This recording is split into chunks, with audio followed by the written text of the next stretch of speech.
I am Adam Sowers, your game master and host, and I am with all of these crazy people that I have yet again tricked into playing a fun game with me. Hello, I'm Caleb James Miller. I will once again be playing Dull Ozon, and I'm really happy to be back. Hi, I'm VJ Stonecraft. I'm playing Theophania, who is totally doing great.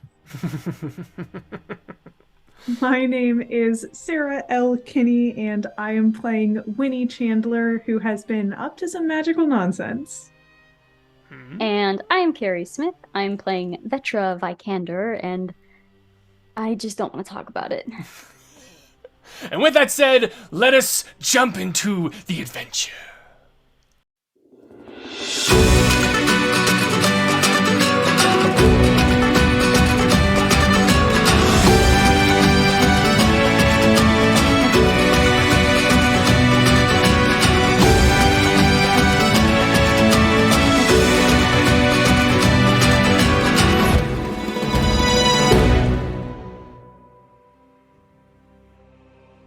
Two long years have passed since the incident at Daramede, an event that nearly saw the return of the deadly dragon horde that once threatened the world.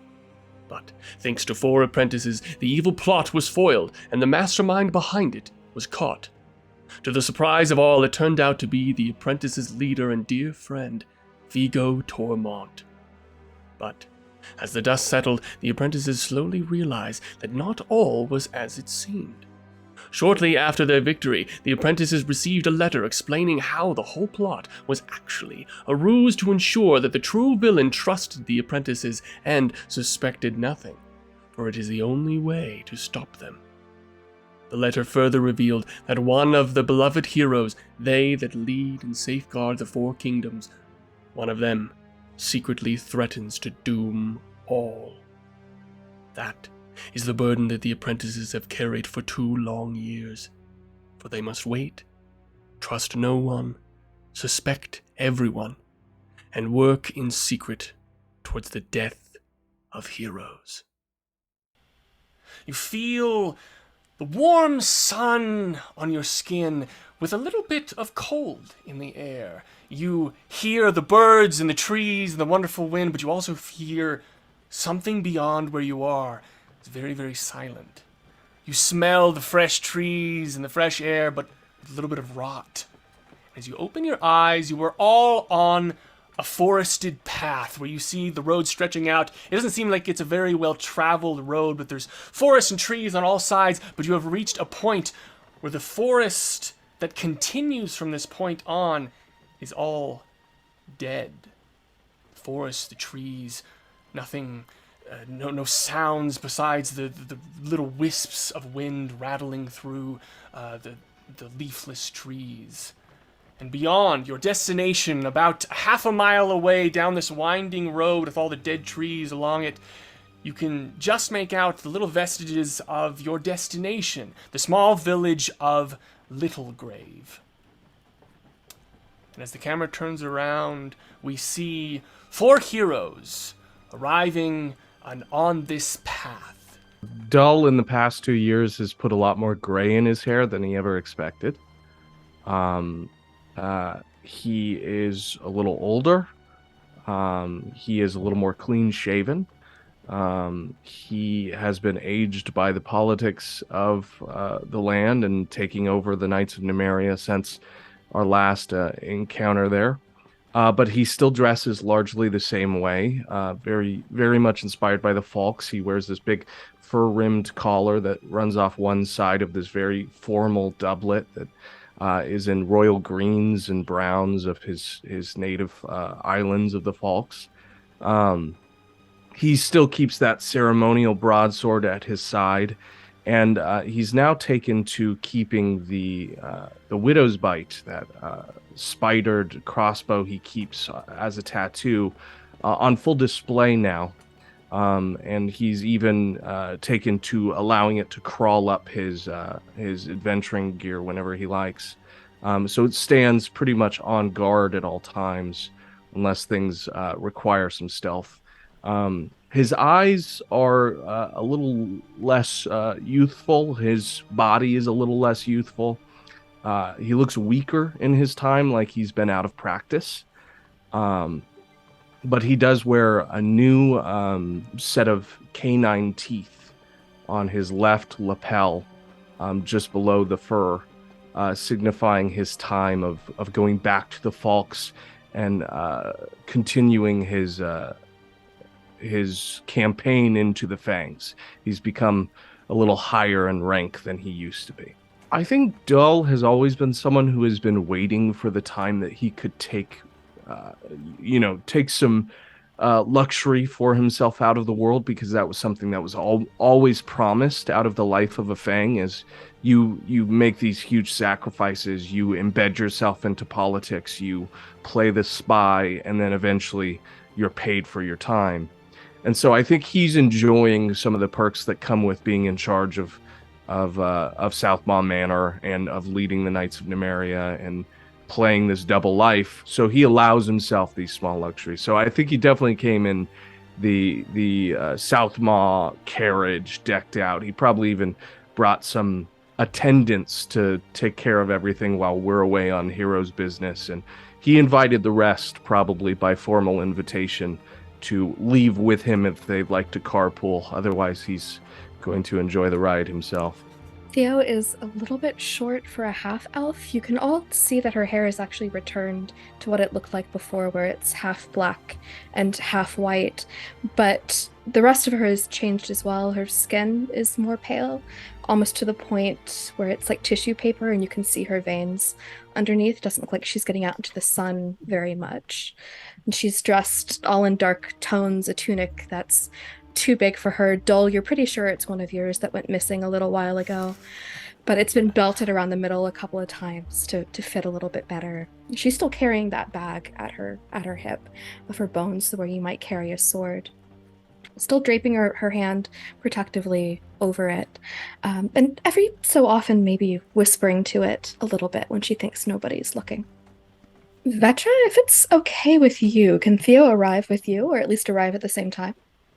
Yeah, same time sounds good. I was thinking a warhorse for Vetra, so if you want to ride with, that's totally fine with me. Yeah, absolutely. Awesome. Well, I guess we'll just jump around then, since I just mentioned Vetra on the front of that warhorse. Who do we see? A human woman, a very emotionless expression. Honey blonde hair, pulled back not in as many braids as it used to be. Far less braids, just enough to pull it sort of out of her face.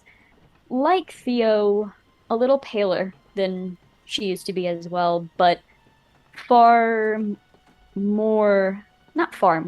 definitely more muscular. Vetra has been training. And there's also less Tormorgane visible. She no longer has the painting of the T across her eye, and she wears less furs, more leathers. And she has added to the Knights of Nemeria tattoo on her neck. It runs down and kind of like disappears at her shoulders. No one's really, you're not sure how far down the back or the torso that it goes, but it definitely disappears underneath the clothing.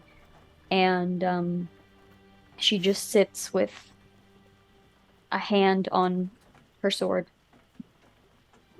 In the same carriage that Dull is in, the camera, I think, swivels around, and on the opposite side is Winnie.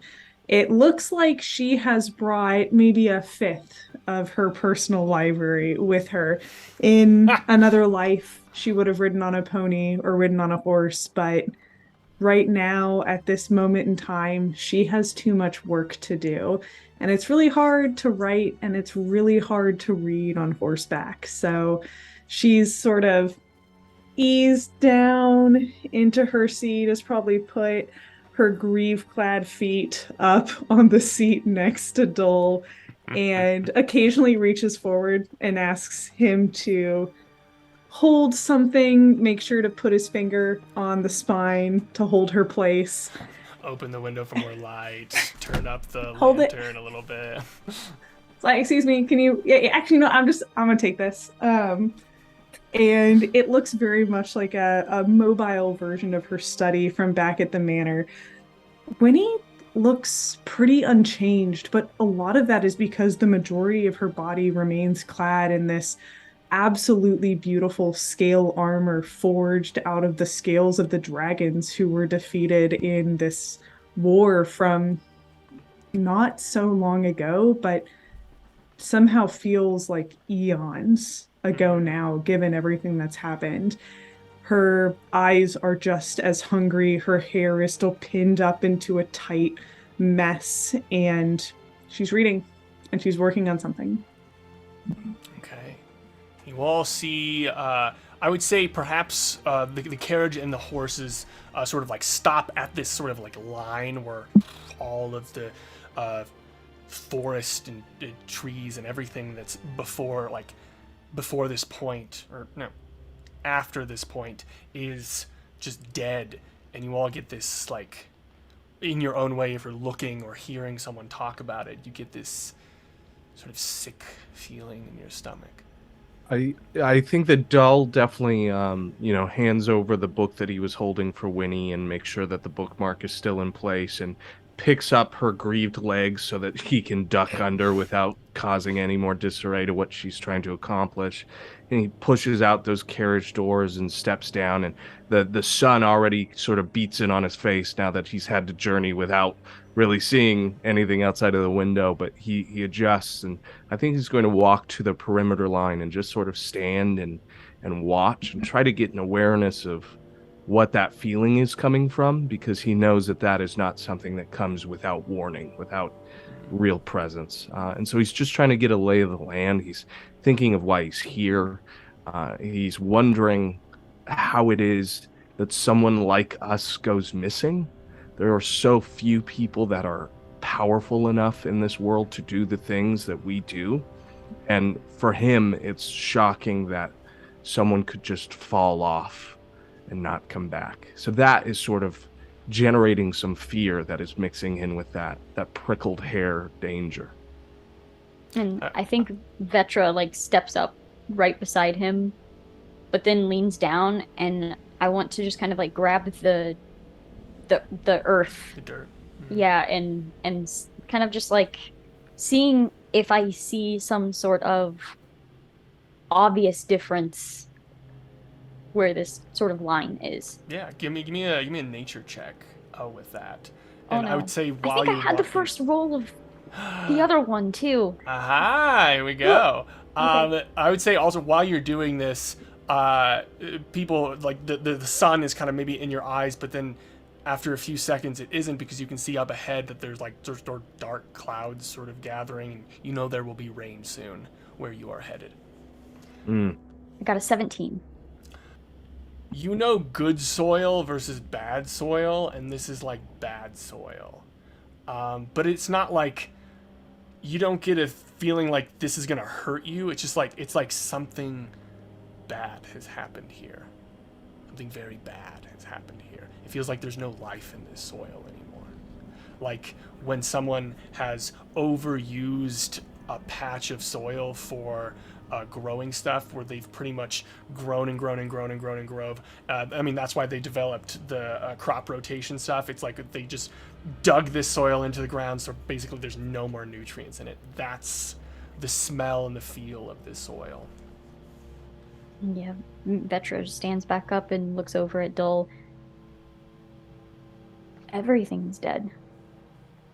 It doesn't feel right. None of this. I have that feeling in my gut again. Theo is still on Vetra's horse, and when she sees that Dull's arrived too, Theo is going to stand up in the saddle and try and wave and say, "Dull," and then fall off the horse immediately onto the ground. Oh God! Give me a dex saving throw to see if you're able to like save yourself or take some damage as you fall. Oh, that is a dirty 20. Okay. What does it look like when you... It's embarrassing to fall, but you You can maybe even write it off as something you meant to do. What does this look like? Yeah, so she stands up, she waves, immediately loses her balance off kilter, and you see the saddle, like maybe it's slightly unbuckled from where Vetra got off of the horse. So it twists a little bit and she just spills out. But Theo's pretty small, so she's able to kind of like stick the landing and just keep waving. Good to see you, Theo. How are you keeping yourself? Alive. Good. That's all that we ask. Do you feel this too, Theo? That overwhelming sense of, I don't know, my hackles are up. Something about this place puts me on edge. An overwhelming feeling of death? Maybe that's that. You're Yeah. much more familiar with that feeling than I am. It feels pretty cozy. Oh, that's what I was Cozy's thinking. not Absolutely. the So word I would use. comfortable, cozy. Yeah, kind of like it here. Actually, honestly, Theo, this is probably the most comfortable you've felt in a while. Yeah, Theo's smiling. And she's been traveling with Vetra a little bit, but she hasn't seen Dull in a while. So she will go up and kind of has to think through the motions of what a hug entails. Dull, you're quite a bit bigger than Theo, right? Yes, yeah. Maybe Dull's about 6'6", so the size disparity is pretty big. But Yeah, I do think Dull sort of leads the charge once he sees that you are trying to remember how it works. He has to like crouch down to make it happen, but definitely gives you a big hug. absolutely. And I'll do this kind of like awkward like punch to your shoulder. And then I'll step back. Where is Winnie? Winnie here? Yeah. Of course, she's in the carriage. She's taking care of some things. She brought work with her, so we thought that shit. this. There Oh she shit! is. I'm sorry. Shit, we're here, and you hear like Winnie like catches the very tail end of the conversation. It's when she hears Dole say her name, and we hear like a book or what's clearly a book slam shut, and then she pops her head out. Oh shit! All right. Sorry about that. Yeah. Thanks. Yeah, it's work. I've been busy, I guess. This place sure is fucked, right? The word Say for the it. least. Theo, give me just a history check real quick. It's 15. Sorry, don't let me interrupt y'all. It's good to see y'all. In a while. I mean, not too long, but it's been it's been weeks, right? Yeah, it's been a bit. This was all Yeah. very good, folks. This was almost conversation. Dole, why you gotta do that? I hate not calling it out. Sometimes Can we we'll focus on the do dead these. forest, please? You know, Yes. you know what? Thank you, Betra. I'm gonna. I have work to do. And when he just starts walking towards whatever feels the worst, because it's better than this. I'd say also at this time, as you start walking away, like holding your books, you hear the carriage drivers be like, sort of like look over towards Dahl. Yes. Do you have a report? We to continue? Well, give us a few moments to investigate. We want to make sure the area is safe. Do you have any opinions? Something to inform? Nope, sir. Well then, Not at all. good. You Looks should like keep rain. yourself. It does look like rain. Now patiently sit and wait. Yeah, and you know, if you're feeling too chicken shit, I can help with that, but I would rather not. They do not say another word. Good. Good Theo, with your history check, you remember that Little Grave is actually a place that you've been to quite a few times. Just because it was in your time since, I guess, you remember, you would travel with the cleric hero by the name of, Vorley. Vorley Orspine, the cleric hero of the Heroes of the Great War. This was sort of one of the villages on the edge of a really big battlefield. because you both would go out there and like find like the medieval equivalent of dog tags basically, and try to give proper burials to the soldiers that were left dead on the battlefield. And this was kind of a place, like one of the many places that you would stay at for like to get like a good night's sleep or get some food or a little respite from the battlefield. So this place is familiar to you. It kind of feels a little bit like going home, but a home I haven't visited in a while. It feels like it was ages ago, but it's only been a couple of years. Do you keep close with your former writing companion from here, the cleric hero? It's been a while, but sometimes I see her. Why do you ask? I just know what we're here for, and I know that the heroes have a way of knowing the most about each other. Same way that we have a good handle on our team, they have a good handle on theirs. They're just a good outlet if we could have them. And we're sent here looking for a hero. She's the one that knows the area the best. When was the last time she checked in? I'm assuming there's like a magical way of checking in. Yeah, it's definitely like a meeting that is required, and it doesn't have to be all of the same heroes at the same physical meeting each time, but they do have to report. And I do think it's like those like touch candles you can have with long distance friends where they touch it and the other one glows like, hey, I'm alive, you know? But the physical meeting is required in rotation. Yes. So maybe would that mean I did meet this person, but I met them months ago? I would say you probably have, besides the only people that you actually probably have not met since the stuff 2 years ago is Tom and Veridin. Apparently they've just been too busy to do really anything for the past 2 years. So I mean, you've seen Tom in like a very special mirror that you can like talk to him through, right? But not Veridin. But all the other heroes, at least once you've met. But yeah. Okay. And I'll say at this, let's say that you all are walking and talking, and are getting closer, I guess, to this village, and like you pass this line, and it doesn't feel like there's any sort of magical thing. It's just like, oh, this stuff's dead, and you have a creepy feeling, but you are going closer. I would like to note, I want to keep an eye on the clouds. Okay. Specifically I want to see if it's only, like, shrouding the area around this dead earth. Like, I don't want any, like, acid rain or anything like that. Like, that is kind of where Vetra's mind is. I would say from your earlier nature check, it is around this area, kind of only, but it is not. It's not you don't get danger from it. It's not like an unnatural. Yeah, it's not an unnatural. Okay. It's almost like you get the feeling that like it's like nature trying to correct itself. Okay.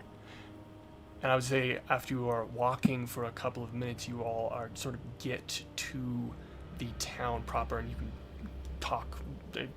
If you have anything to say, you can totally do that. But as you reach the buildings, basically, you can see the town proper. It's a very small village. There's like four buildings. It's kind of like two lines of buildings, maybe like tavern, house, general store, something like that. There's like a church in the middle and maybe like a well behind it. Theo, you notice as you were all getting in, as the horses stop, the carriages stop, you see a couple of strange things. The soil, the ground in this town is not cobblestone, but it looks like it's almost like all of the soil or ground has been tilled. It seems like very loose earth everywhere. The buildings are kind of a little bit off level from each other, which is odd. And then you see a pair of like trousers, a hat, a like butcher's apron, some shoes, a shirt, just clothes sort of strewn about, and you start to feel the tiniest, as the rain starts to slowly starts to a slight downpour, and you can see across this town, probably about 200 feet away, you see someone is standing there. It looks like a woman. It looks like her back is turned towards you, and looks like she's holding her arms. She looks cold, or looks worried and is shaking a little bit. But they are far away as you have just sort of entered the perimeter of this town.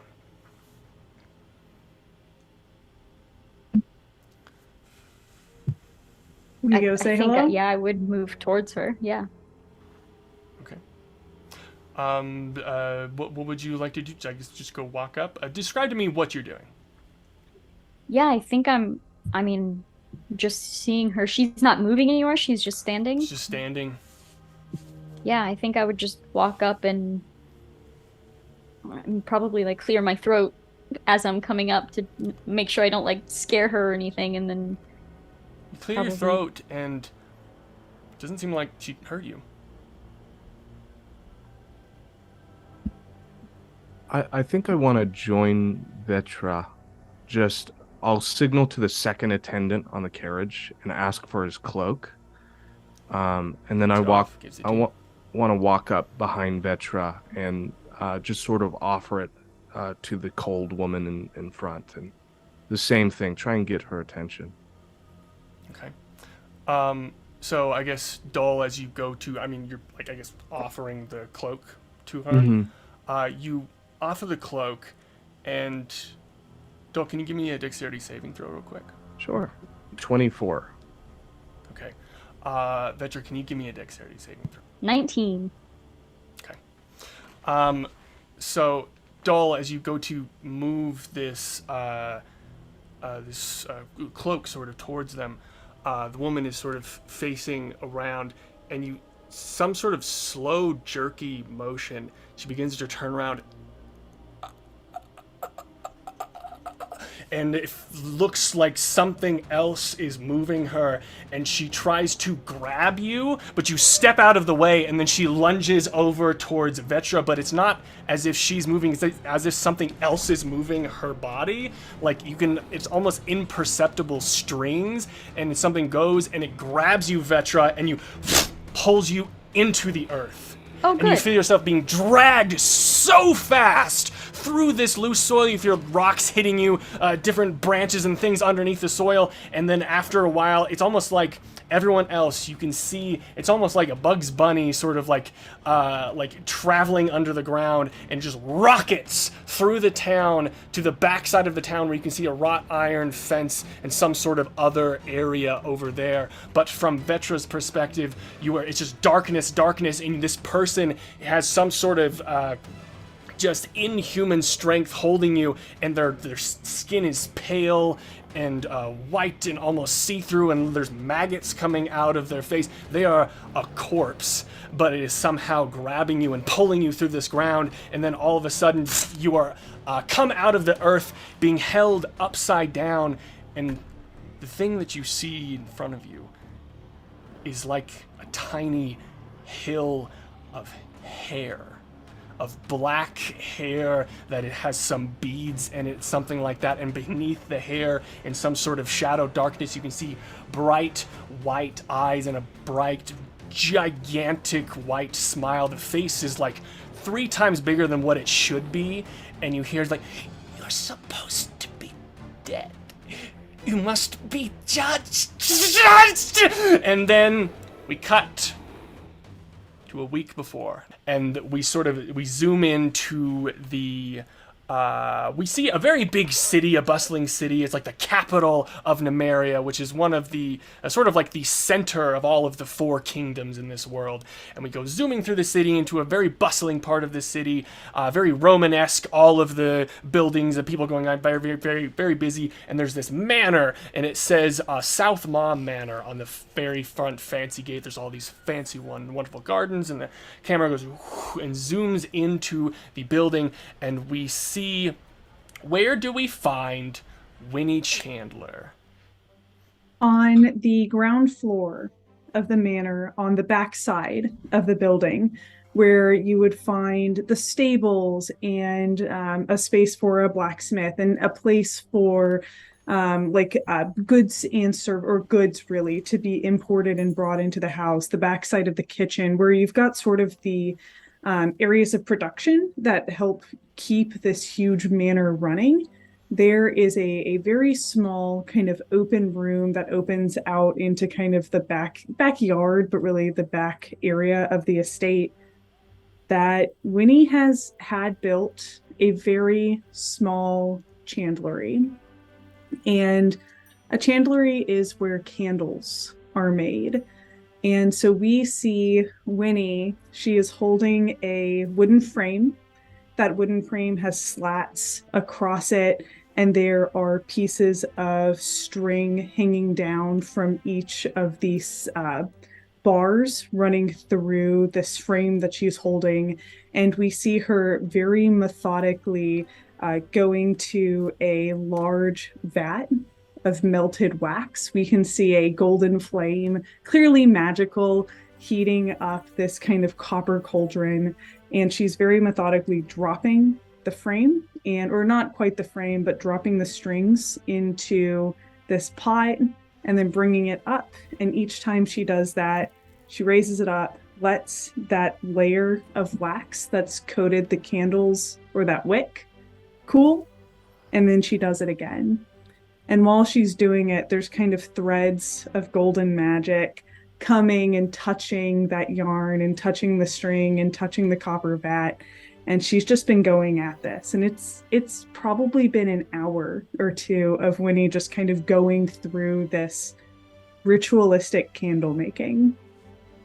Standing in the room at attention is a sort of translucent-ish blue figure.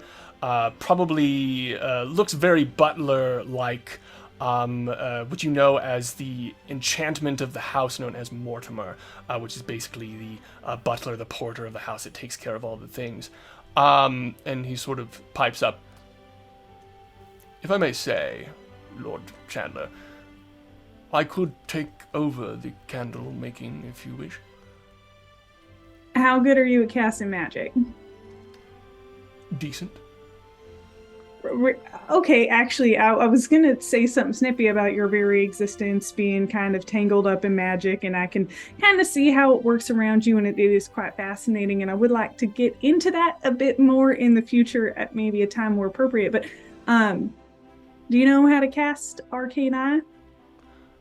I live to serve, literally. Is the answer yes or no? Because that was a bit non-specific. What is Arcane Eye? So Arcane Eye is very specifically a 4th level divination spell that allows the caster to create this invisible eye that they can then move into different locations. It can move through very small cracks, and the caster can see through that eye. So it allows them to gather information, we'll call it, as they need. I will say that Mortimer, I guess when you mention this spell, is like, unfortunately, the limits of my potential remain in the grounds of the manor. But if there is any other way I may be able to assist you, I'd be happy to do so. You know what? I have to be focused on this, but that does give me a couple of ideas. I'll think on that. Yes. I did want to inform you that the research properties that you requested are in the library now. Good. You know what? Timing's real good on that. So, and we see Winnie drop the frame one more time, pull it up, and she's made 12 candles. A very small amount for a normal chandlery would be making dozens at a time on a single frame. But she seems to be making 12 candles each time she goes about this ritual. And she holds it up, shakes the wax, looks up, and then her eyes kind of zoom in on a single candle from the batch. 961. All right. Make sure this one makes it to the chamber. The others can get remelted, I will go see about those materials. At once.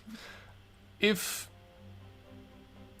I am to be so bold, I would be able to better assist you if I was privy to the purpose of your research. I would be able to find you more meaningful materials or books if you wish. Just, it is my duty to serve those inside of the manor, and I believe I would be able to serve you better if I knew this recourse. How does your duty change if the people who live inside the manor change? I appreciate your assistance. I do. Of course. Did not mean to overstep. And he disappears. And Winnie walks off. Winnie walks towards what's become her study. It's a somewhat notorious chamber on the grounds of the manor because there was a year-long period where she barely left this chamber. And as she walks there, we see her pass a couple of other notable areas. The first is this large, open, stone-carved room. And from a first blush, it just looks like a large, open stone room. There's a couple of what some might think are practicing dummies, but instead of being made out of straw, they appear to be made out of copper and iron and other metal materials. But that's kind of it. And then she walks a little bit further, and there's another chamber that's small, also hewn out of stone. It's a little bit out of place inside of the manor, but it's off to the side, and the doors are still open. And there's this large iron altar with a number of pitted holes on it. And the majority of those holes have candles in them, but there are notably a couple of missing slots.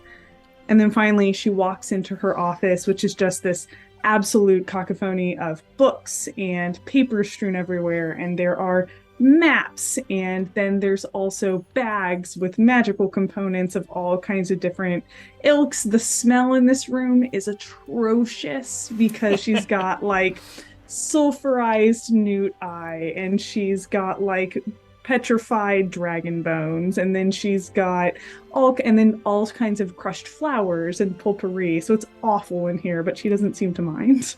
I would assume that Mortimer has asked several times if he can clean up or organize it, and I'm sure you've said no. I will dispel you. Yes. Yeah, whenever he suggested that, he just said nothing and then disappeared. So I would assume, you know what, you get in there, and I would say you're looking at one of the candles, and I would say perhaps it jumps to a recent memory of returning to a certain village. Could you please describe that? Yeah, we see Winnie on horseback, riding up to a small town on the edge of what's clearly Edoras, rolling fields of green. There are sheep dotting the countryside, and there's this little town, and it seems to be full of life. There's carts coming in on kind of larger streets, and you can kind of hear the laughter of children, and there's a larger estate kind of in the center of the village that's clearly where the lord or duke or the person who kind of oversees this area lives. And then there's just a lot of very humble homes scattered around, and Winnie, kind of dressed as herself, gets pretty close to the perimeter of the town, and then her hands kind of pull at those magical threads and her appearance changes, and she ends up turning herself to be a little bit taller, a whole lot blonder, much slighter, still wearing the same armor, still wearing very similar clothes, but having a completely different face, a completely different kind of look about her. She's cast the spell Alter Self.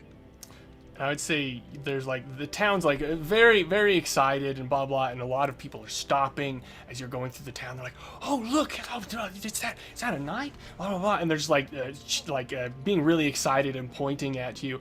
And also, as you're going through this city feeling, or this village feeling very self-conscious. You can see probably about like a mile away is where the village used to be.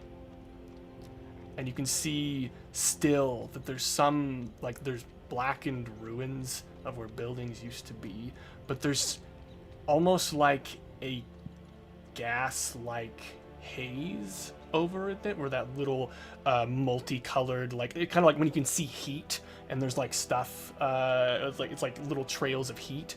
You see that in the distance over the old town. You know that is where the town was sort of destroyed by an unknown person a while ago. You feel that the feelings of what happened after that sort of coming back to you. And in the approach, she does her best to keep that behind another building, and then as soon as she can kind of move such that she doesn't have to look at it as much as is possible. Their eyes are on that large estate in the center of town, and without making much eye contact with the village people, most of whom she recognizes and knows their names of. Sorry. But this face, this person that she's taken on the kind of persona of, or at least looks like, has no idea who these people are. So she just has the horse move past, dismounts at the Duke or Lord's estate, hands the reins to someone saying, "Take care of this for me," and walks through, not really paying much mind to what any guards have to say. She's probably the first person to come through this town wearing a full suit of armor and wearing a huge sword. Yeah, the guards don't ask any questions. Any of the watchmen, they handle like, "Oh, yes, of course." So they just assume that you are important. And I would say this scene sort of cuts a little bit farther, or maybe like a few minutes later into the future, and you're entering this room with a local lord, and he slams his hand down on the table, and he's like, "They can't take this place away from me. I don't give a shit who they are, and why didn't you tell me they were here?" And the steward's like, "Apologies. Please, come in. I'm assuming you are with the Knights of Nemeria?" I'm an associate, I guess you could say. Right. I've come on behalf as a envoy. That's what they hired me to be. Take away my title, they couldn't even come in person.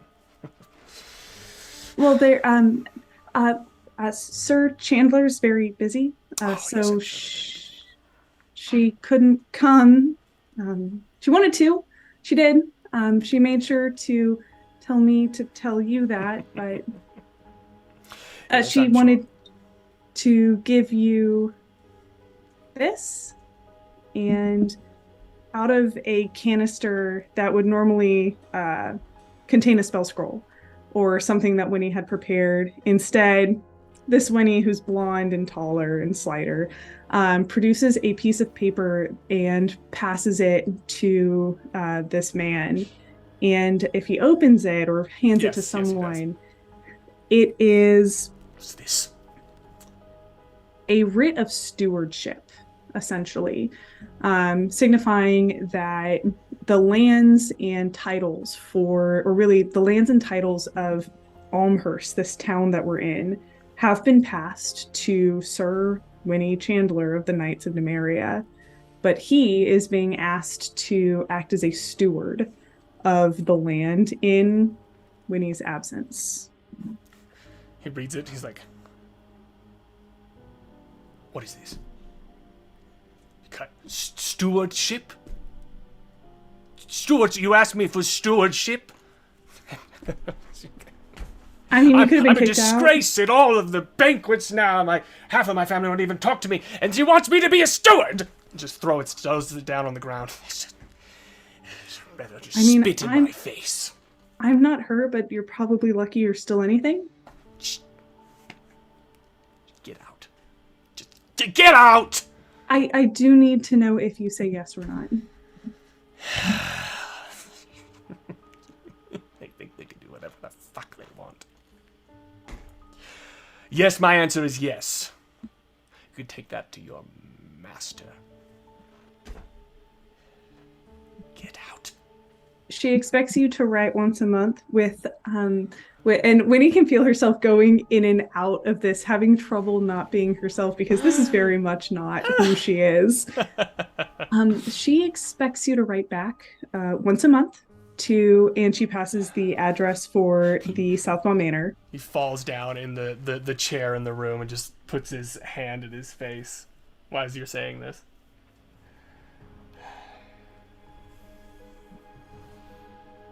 Oh, he's just reacting to what you were saying.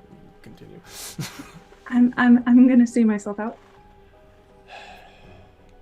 He just sort of gestures at you.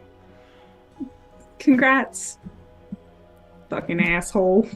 He just glares at you, just holding his tongue, and then we cut back to that moment of you entering into your study, and perhaps some time goes by as you're rifling through all these different studies, and I would say, what... I know what you're studying, but for the audience, what are the little pieces that they're getting that is sort of putting them together, or like a name that is repeated or something like that? What is... Just giving them a little bit of a clue of what this is. Winnie's going through a stack of papers. The top one is, you have been cordially invited to a masquerade ball at the edge of this town in this part of the region. And Winnie marks something on a map and then notes something in a table and then moves to the next document. It is with grave disappointment that we summon you to this ritual conducted at midnight in this town, in this location. And it's a series of invitations, and it's a series of events and different note cards, things that seem to indicate where certain people have been at certain points in time, and also noting their location. And Winnie is going through these very meticulously and noting them. And then there's also a mix of other documents where it seems to be super mundane items about the running of Manor House. One of them says Harlock was supposed to go and get apples from the market, but instead he fumbled the order and bought 10 pounds of spice.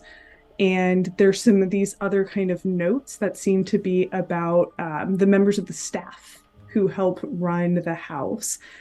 And Winnie's just going through these, making notes. Okay. And after the audience sees this for a while, you hear a knock, but it's not on the door. There's a very specific knock. It is a knock from Mortimer. It's more of an air knock. You hear the tuk, tuk, tuk, sort of just like in the air.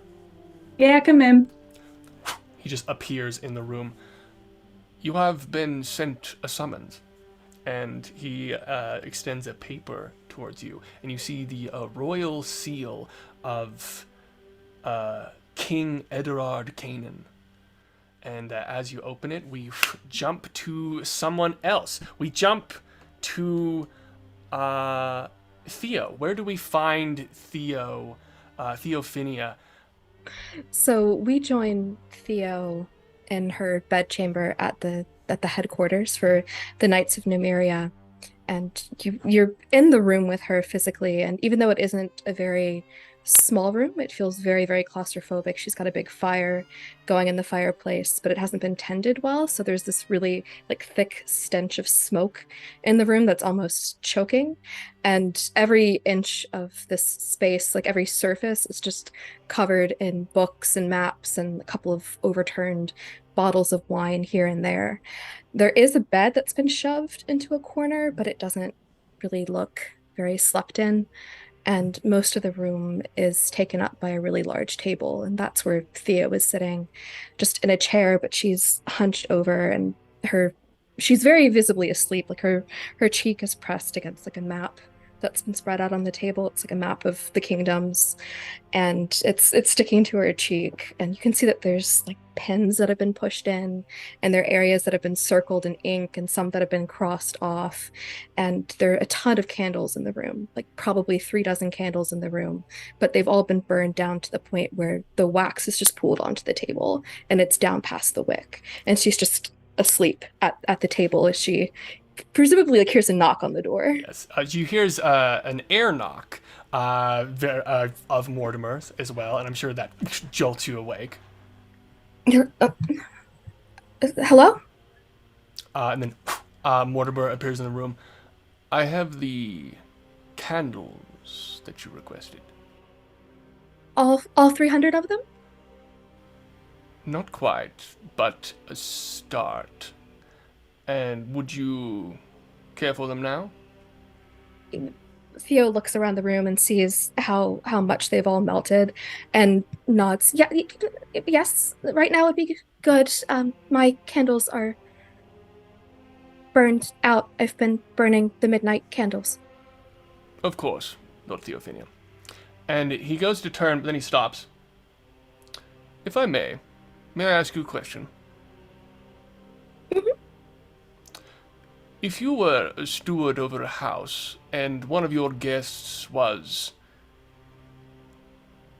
in poor health, physically and mentally, what would you suggest you do to help them get better? Theo looks at him for a second, kind of like rubs at the smudge of ink on her nose a little bit, He like says, trying to. hypothetically, of course. Oh, hypothetically.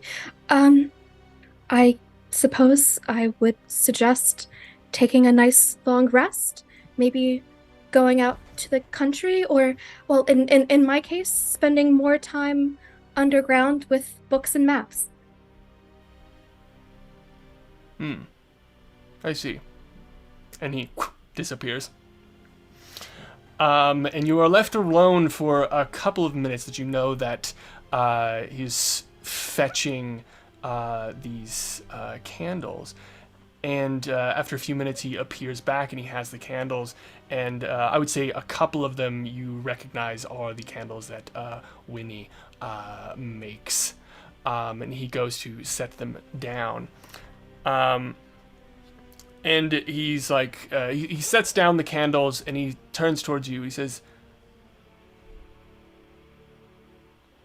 "It is my responsibility to maintain the physical health and mental health of all of the inhabitants of this manor. So, I do not hope I am overstepping, but is there something that is distressing you, Lord Theophania?" Distressing me? No. I'm fine. This is the best I've ever felt. And she looks around the room and you see the overturned bottles of wine. I'm doing just fine. Everything's wonderful. Why would I be anything other than wonderful? Mortimer. Might I suggest a nap? Oh, I just took one actually when you interrupted me and woke me up. That's what I was doing. I'm taking very good care of myself. I promise. Perhaps a stroll in the garden. Going outside.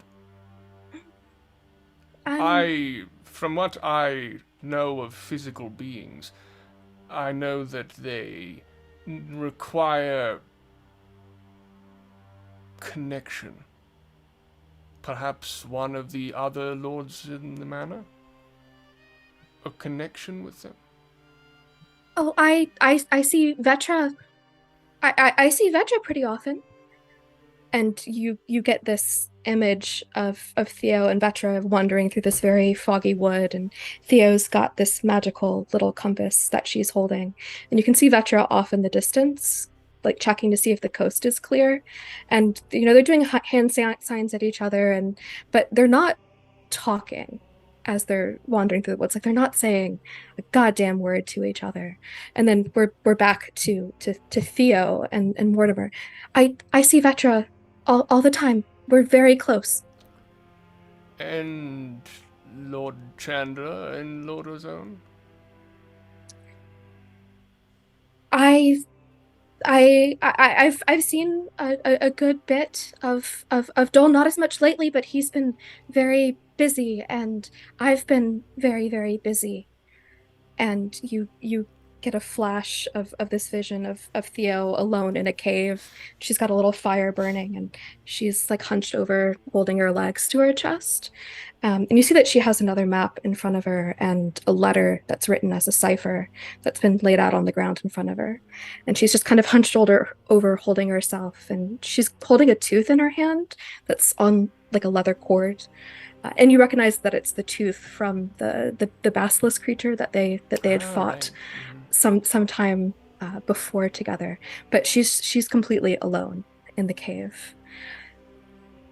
I think of Dole very often. Our schedules just don't always align, that's all.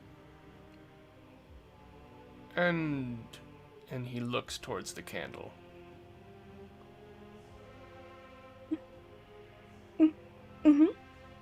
I haven't seen that much of Winnie, but you know, if you're interested in talking to someone who's been locking themselves away, Winnie locked herself away for a year. She barely talked to anyone. She sent me out to go collect things for her, but I hardly saw her. And you get one final vision of Theo out at a very strange battlefield by like a cove by the sea, and you can hear the waves and see the salt spray, and she's sitting cross-legged on the dirt surrounded by bones, and she's got her dagger out, and you can visibly see that she's like shaking because she's crying, and you also can kind of like see Vorley over her shoulder. The old dwarven cleric woman, very old, white, pretty much white hair, puts a gentle hand on your shoulder. She's like, "It's all right, Theophania. There's many different magics in this world, and you're not wrong. What you are is special. It's new. Why, if of anyone I've ever met, you definitely have had the most soul of any of them. I'm sure your friends have said that once or twice as well." Yeah.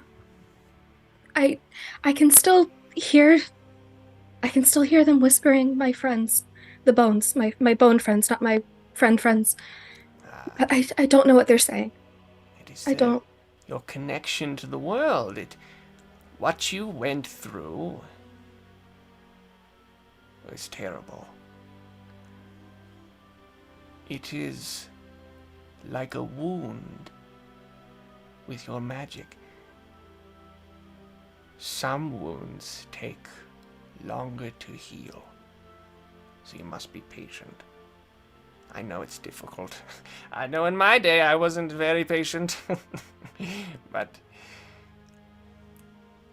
in time, she squeezes a little bit more on your shoulder. And Theo looks up at her and says, "Maybe I should try to learn something new." She raises her eyebrows. Well, I could be of help in that department if you wish. I'd really like that, and maybe I'll see a little bit more of Winnie now too. Of course. Now drop down and give me 20. She jumps up into an X pose for some reason. She's a very spry old woman, and she's wearing this full armor and robes and stuff. And she's just maybe we're zooming out as we're seeing you attempt to do push-ups or jumping jacks or whatever you're doing. And then we go back to the room, and I would say we see Mortimer take in all of what you said, and he's like, "Thank you." And he turns to leave. Like I said, I'm doing fine. I'm doing great. Thank you for checking. He looks concerned, but then checks himself and then poofs away. After he poofs away, Theo says very quietly to herself, I think he bought it. And then we cut to our next person. We cut to a training room in Southmaw Manor. And Vetra, what do we see and what is happening? The camera starts to pan around to all of the items that fill this training room. You see fighting dummies that look like they can probably move. You see weapon racks all over. There are weapons hanging on the walls. There are wooden weapons instead of actual bladed weapons. And there's a good section of this training room that Vetra doesn't touch, and it's all specifically things that magic can't really destroy, to help kind of practice certain offensive spells maybe. And as the camera is just spinning around, you then begin to see weapons that look like they were just thrown on the floor, but as the camera is picking up more and more of them, you're realizing they are arranged on the floor in a circle. And as the camera is moving back, Vetra is standing in the center of this circle, and as it's coming back even more, you see the weapons shake, and you kind of hear them clatter against the floor, and then they all begin to rise up into the air, as if invisible forces were holding them. I would say Mortimer's in there, and then the camera kind of zooms in closer to Vetra's face, and in one swift, as the first blade begins to swing, her eyes shoot open, and you see the shield come up and parry one of the weapons, the sword come up and parry the other one, and I think Mortimer is standing there kind of almost like a conductor, pushing the weapons around. He's controlling every single one of these weapons, and she is dodging, parrying, slamming into some of them so hard that they clatter lifeless to the floor. And this just continues for as long as Vetra can muster, until one of the blades finally slices into her shoulder, and that immediately dispels all the magic, and every weapon clatters to the floor and just leaves Vetra panting there for a second. You require a bandage, Lord Viscount. No, let's go again. As you wish. And we see the montage continue. Yeah, it goes again and again and again until Vetra is covered in a series of probably close to 6 or 7 good slices before I feel like Mortimer finally says It's time to stop. I will, as they clatter to the ground again, you'd be like, Lord Viscount, I'd have to insist on seeing to your wounds before we are to continue. She looks like she's gonna argue, and then she hears the blood dripping onto the floor, and she's like, yeah, maybe you're right. 10 minutes? And she walks out of the training room to go clean up, and we see her leave the training room, kind of grab what looks like a towel of some sort off of a rack on the way, where she starts kind of wiping some of the blood to figure out where exactly the wounds are. And currently, besides the, staff that works here, it's pretty empty, pretty quiet. Everyone's currently off doing other things. Vetra's never asked what they're doing when they go off. She hopes it's not too dangerous, since they didn't take her, but she also knows them well enough that it's probably at least a little bit dangerous. And then we see her head into her very small, nearly empty sleeping quarters.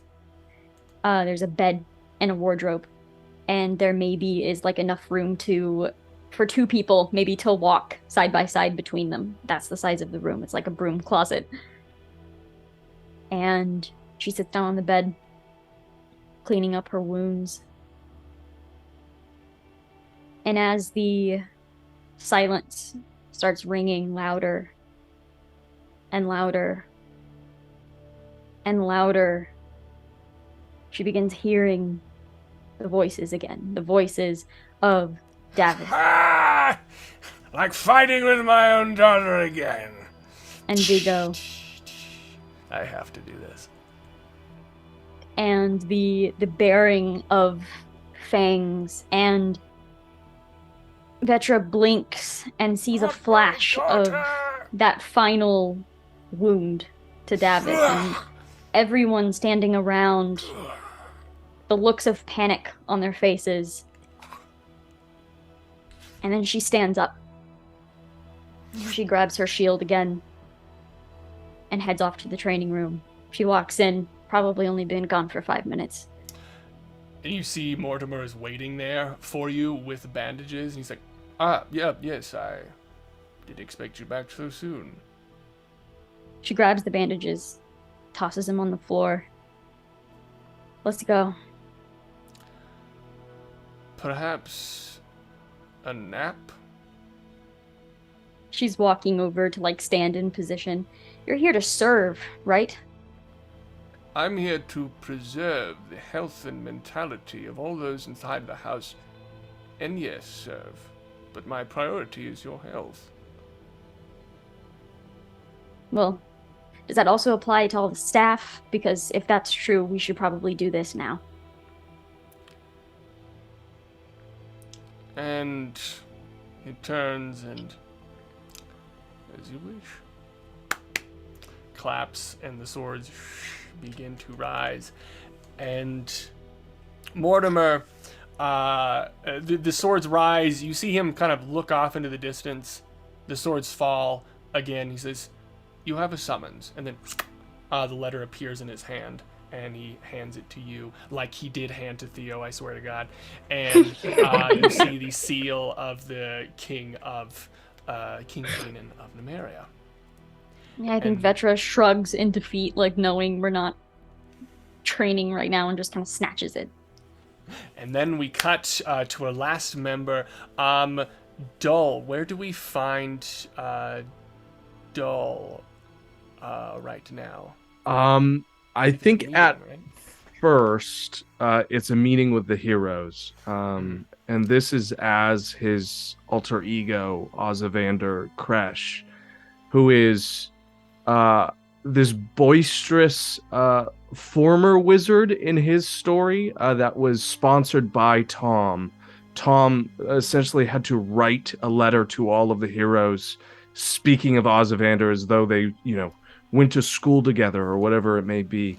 But Dull does this through a constant use of his disguise kit and the spell Disguise Self that he sort of ups onto himself. It is not a huge jump from what he is, but he does make himself to appear human and 3 inches shorter. It's about the only real change to his physicality. Outside of that, he makes himself appear a little older. He tries to embrace as much like Silver Fox as he can get out of himself. He very much does not present himself as a wizard. In fact, he makes a lot of boisterous jokes about how he nearly failed out of the college at which himself and Tom attended. The academy, yeah, essentially, once magic became this new thing and they took on apprentices, he was one of the first, and he was completely maladjusted for the change, just failed completely. So in his next life, he became a politician. The story is that Ozyvander was given this position because he is not a hero, because he is the closest thing to mentoring the next age, but is closer to the people than any of the representatives are. And that's why Tom decided he was to be the member to represent this new regulation.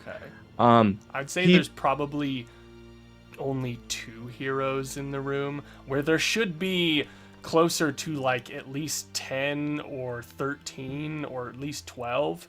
There is only 2 in there, and then there is a very special mirror that has Tom sort of Skyping in Right. from his place, but he's not in frame right now, but you know that he's there and listening.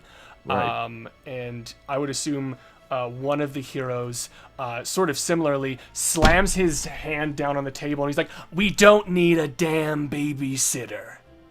Listen, I'm with you, friend. This is all just preliminary. This is to keep you in check, to do better for you.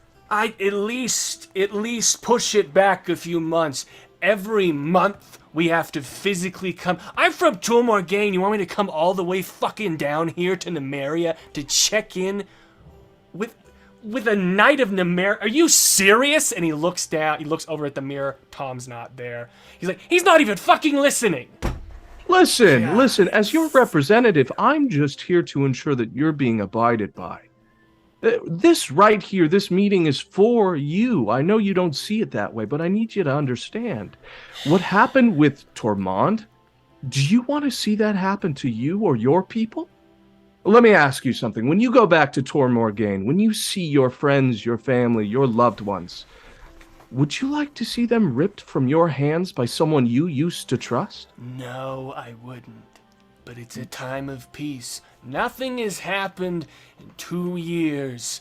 I'm just saying, maybe we should just be a little bit more lax. Listen. And there's another one just like sitting in the chair. Maybe it's like a dwarf, and there's like, yeah.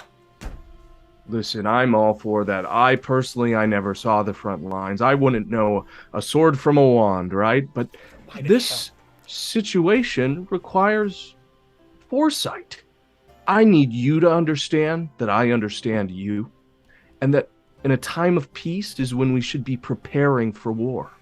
A time of peace is when we should be ensuring that nothing is going to happen to what we're doing. And the best way to do that is to make sure that the ultimate powers are kept in check. There are some people, and I know that you understand this, that man in the mirror on the other side could decide tomorrow that you die. And of course Tom won't you, buddy? And there's no response from the mirror. Yeah, you don't hear nothing. But if he decided to, everything you know and love from the place that you had to leave to come here would be gone.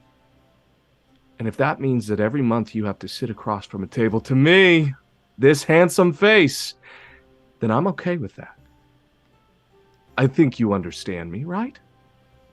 We're all committed to doing good.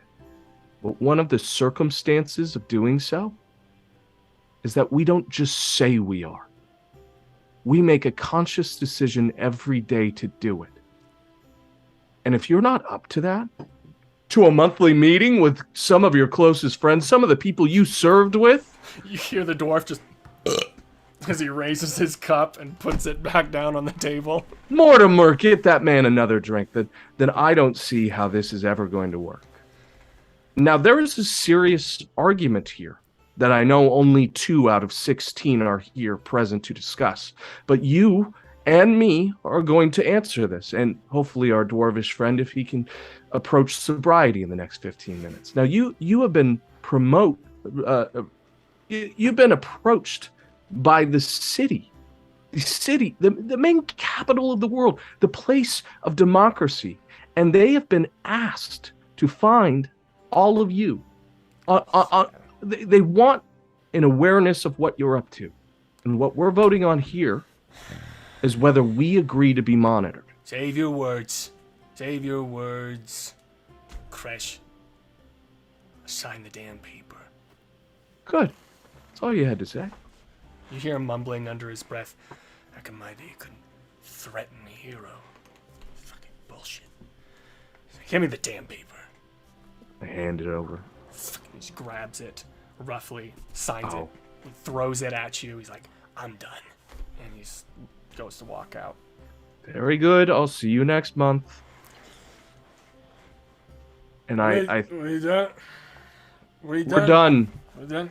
Okay. We're done, Dorman. Go. He gets out of his chair. All right, see you later. Yes, next month. I Please need to arrive sign on time something? next time. No, it's Okay. fine. We had majority. It really, Right. your presence here means next to nothing at this point. I'll be at the brothel. And he Wonderful. walks out.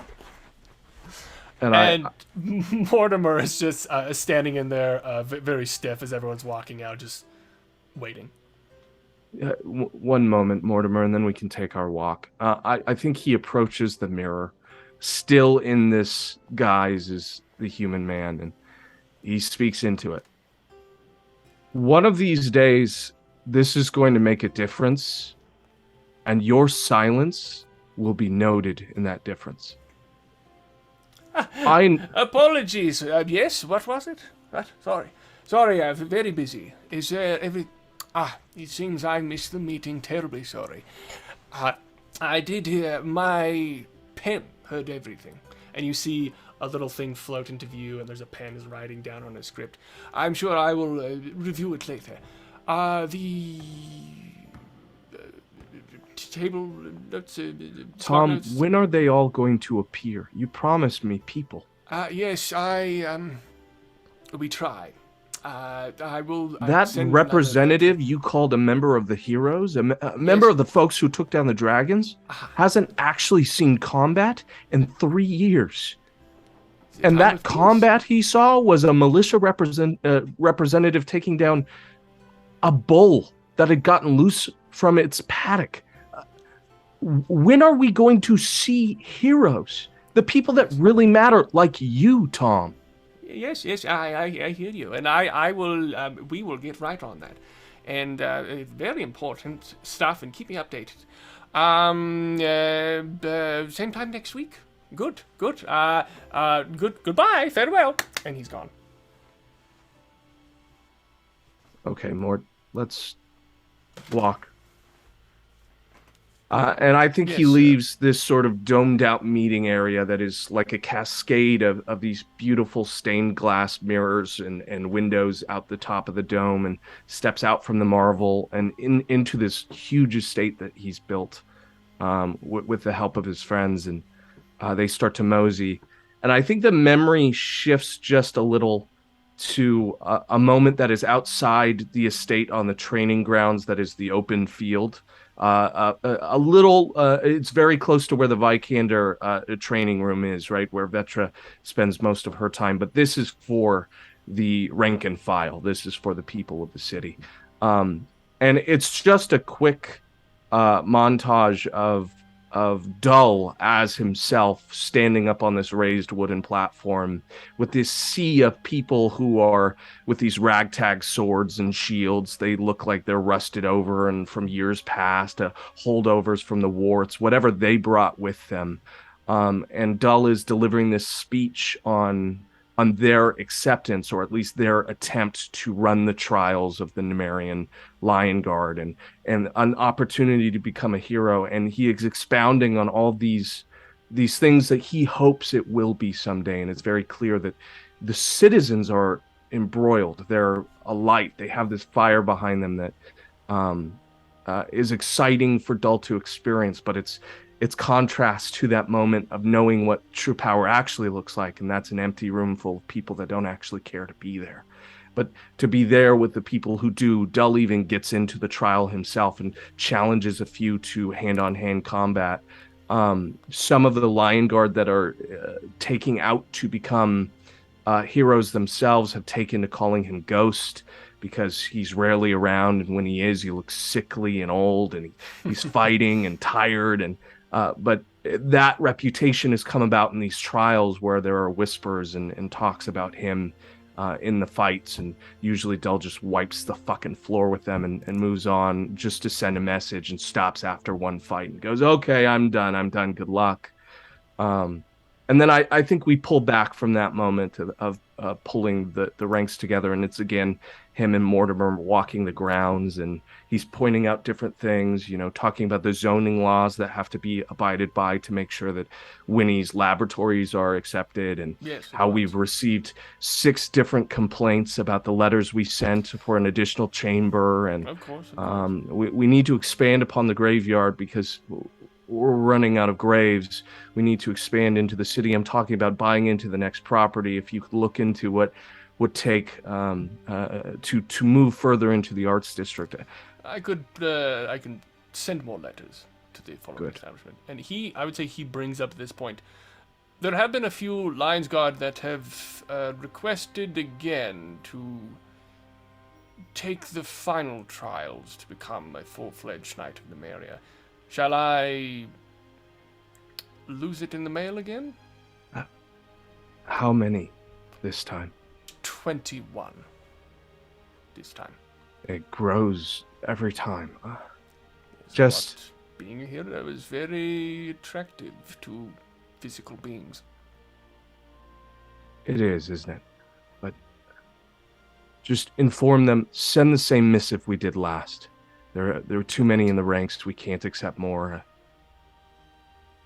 Get me a dossier on the top 5 you enjoy. The ones you think are most acceptable, send them to my office and keep them in that same folder. I will say that they are the same as last time, the top 5. I don't think they've changed, Mr. Ozon. But I will send the dossier nonetheless. It's not the right time. More. As you wish. I have received another letter for you, and he hands you the letter. You know that is addressed from the Falks. They probably have some sort of code or something like that addressed in it. Yeah, I'm going to take that back to my office, which is the closest thing to home that I have. It feels fitting to open the letter there. I'll get behind my my desk. I'll tell Mortimer that I'm not to be disturbed until I'm finished with this, and of course I'll read through that letter. And I would say in the letter, I think it's pretty par to the course. It's very small things that the Falks want you to do. It's like this sort of law, this politician, this letter, this here, blah, blah, blah, scholarship, yada, yada. It's very par for the course because you know the small things lead to bigger things. Right. And it's all very par for the course there in the letter. I think it's done without hesitation. He takes the time, and there are brief little memories of him participating in this intrigue. And for the largest part, with him being in this major capital and without a ward, without a politician to be tied to, he's realizing that this is largely busy work, and that a lot of taking on the Knights of Nemeria has pulled him back from what he thought he was going to get out of the Fangs. And so a lot of it is grim work that makes him feel even more tired than he did before.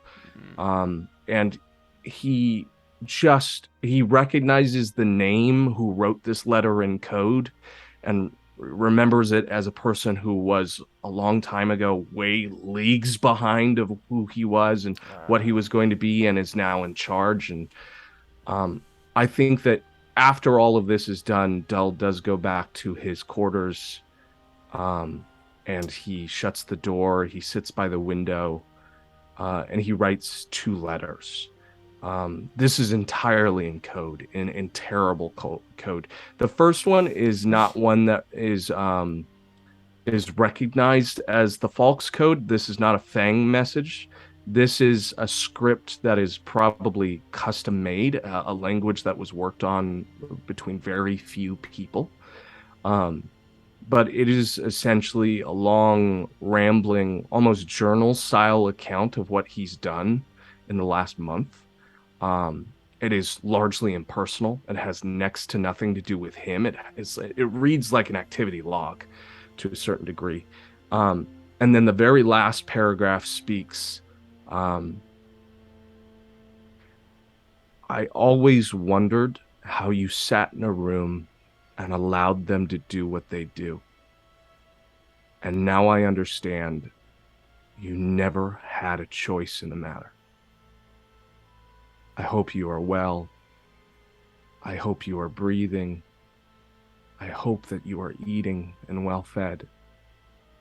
I hope that on nights like this, you can feel the wind on your skin and that you have not truly gone. Most of all, I hope that you are you. Signed, Nephew. And then I will would say also, while you're sitting next to the window and writing this, you get a little bit of a headache from sitting next to the window. And you also feel this, like, it doesn't happen as often, but you get this sudden, like, just wrenching pain in your stomach. Then after a few seconds of just kind of, like, holding it for a second, it releases. Yeah.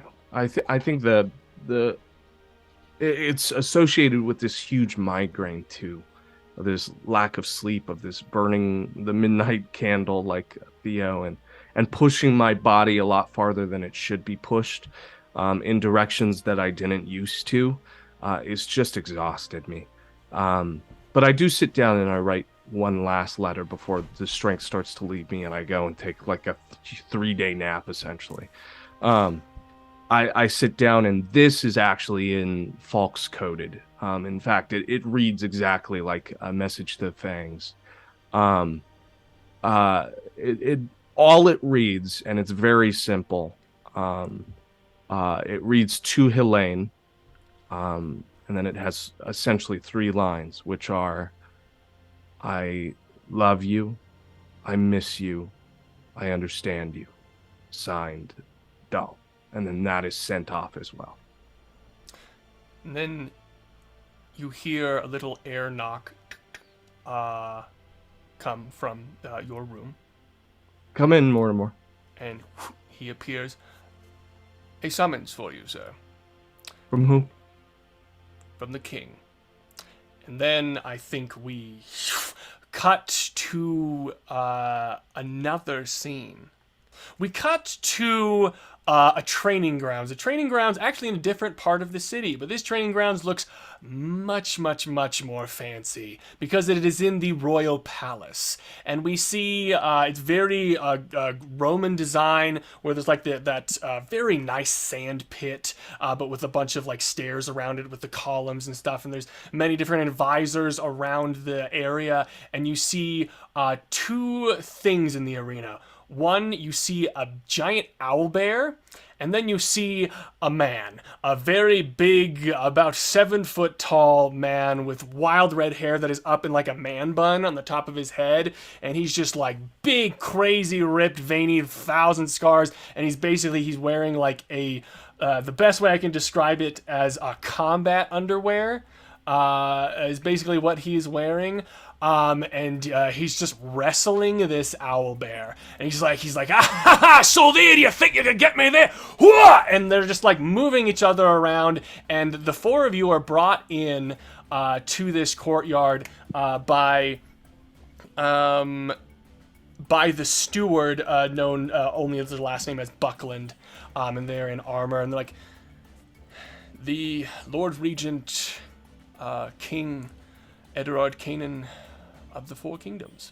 And you see him wrestling this owlbear, and it's just going back and forth. There's like flailing around on the ground, and you see the owlbear actually like cut into his arm, as like blood is starting to pour out, and eventually he gets around and he puts his arm around the owlbear's neck, and he's like pulling it back, and it's like, and it's like straining, making owlbear sounds, not the ones that I made, and stretching back in pain, and you see this man, Eddard, take out this knife, and it looks like he's going to cut the throat, and then he boops the top of the owlbear's beak, and then the owlbear falls back, and he drops the knife, and he's like, oh, you're a nasty little one, oh, you almost caught me there, and he starts tickling the owlbear, and the owlbear is just like giggling, I guess, as an owlbear would do, and he's like, oh, you almost caught me there, you nasty little one, oh, all right.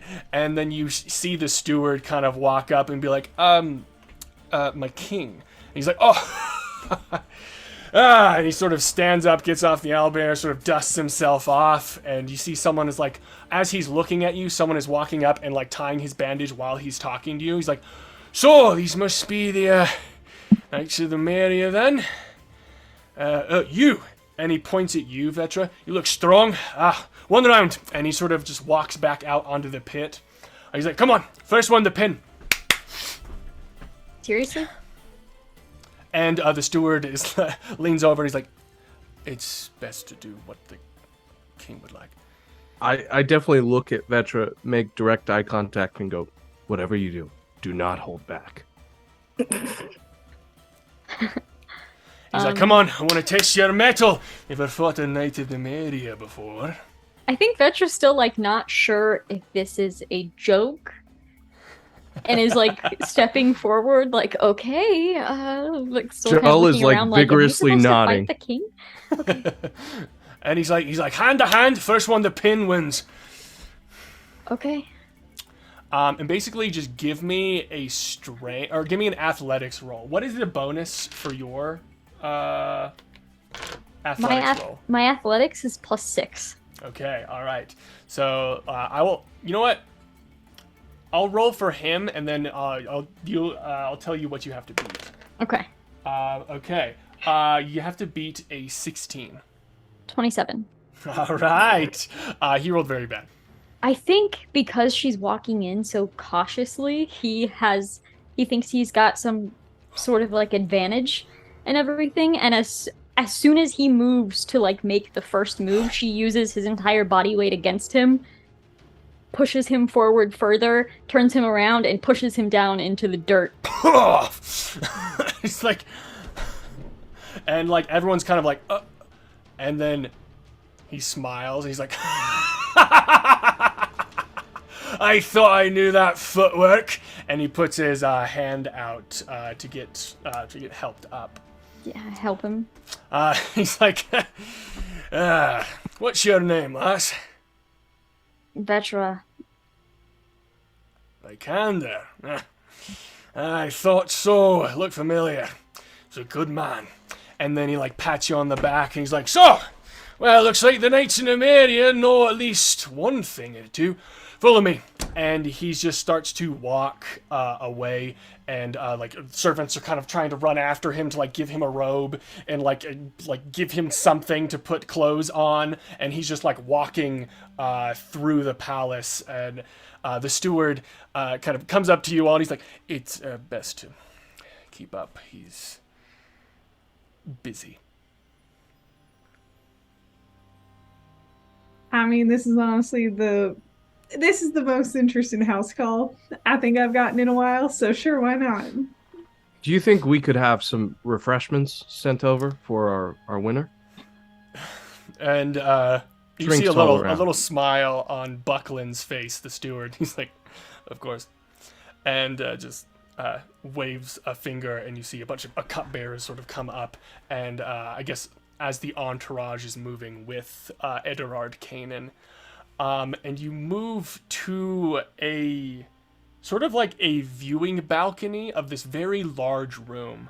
And that is where Eddard has stopped. And you see in this room down below on the ground floor, there is 13 statues. Big statues that are lined up. And you know that this is the Hall of Heroes. The people that fought in the Great War have been memorialized. And he's standing in there with his hands on his hips as people are trying to finish tying off his bandage. He's like, oh, stop babying me. And he takes his cup and he's like, so, Knights of Nemeria, what has my organization been up to the past 2 years? Come, tell me, fulfill me in with the goings-on of that. This question is going to sound very strange out of context, but what is Dole wearing? Like a very, very flamboyant older gentleman in his late 40s, early 50s, in colors you would never see Dull in, like purples and blues and long robes, and very of the culture. So he's dressed almost like Roman senator. Very nice, flouncy little robes. In fact, he's probably embraced himself so much he's wearing like a wreath, playing the part. All right, in that case, Theo is absolutely terrified that the king is going to ask her to fight, so she hides under Dole's cloak or robe, whatever it is that he's wearing. Just tries to stay out of sight. So yeah, he asked the question, what has the Knights of Nemeria been up to? Well, things at the estate have been fantastic, King. With your administration, of course, through Tom and giving myself the position, we've been able to create fantastic things.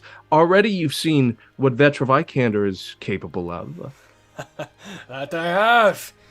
Good footwork, then.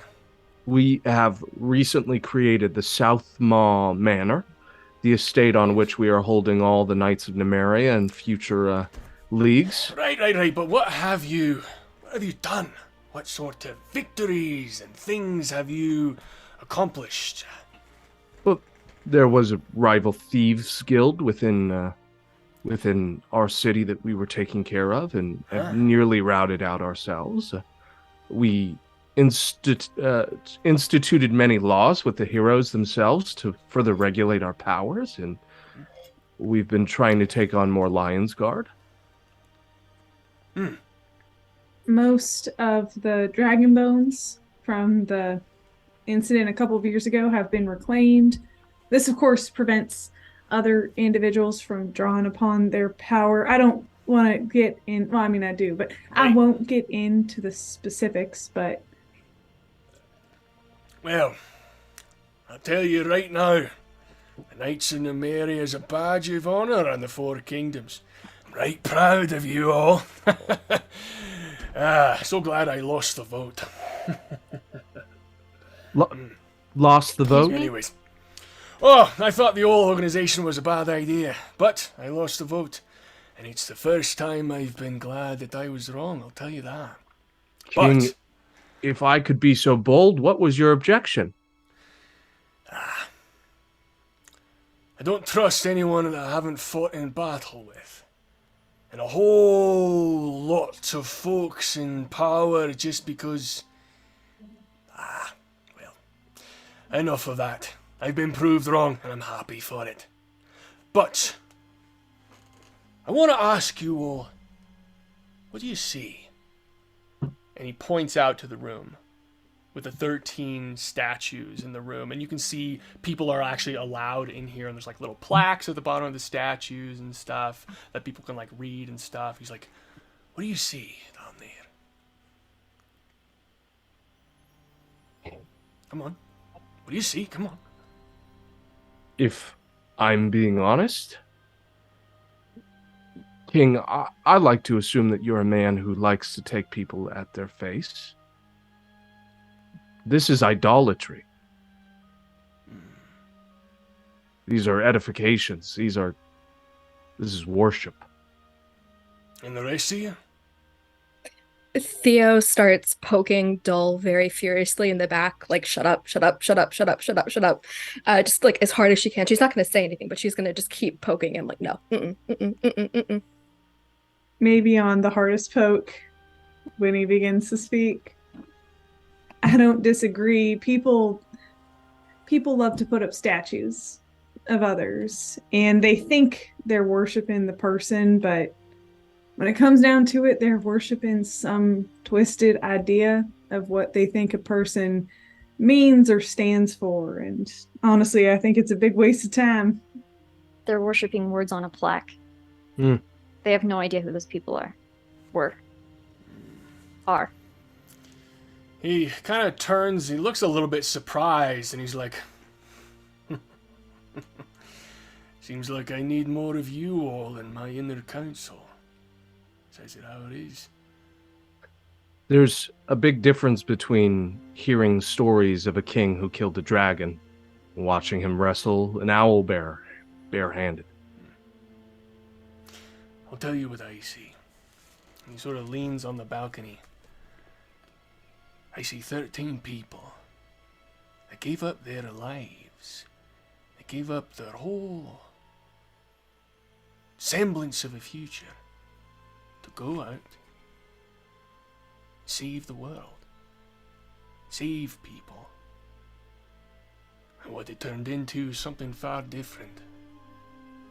They wanted to make the world a better place. We didn't go out to become kings. We didn't go out to become statues. We saw a problem, and we wanted to fix it. But enough reminiscing. And he just gets up and starts walking somewhere. You know what? When he starts following quick on his heels, Why did you choose to do something?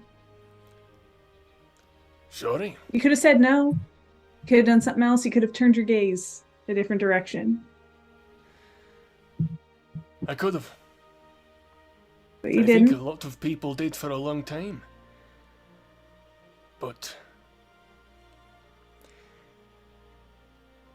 when you can do something special, something that no one else can do, I feel as if you have a responsibility to the world, to share it, to help those.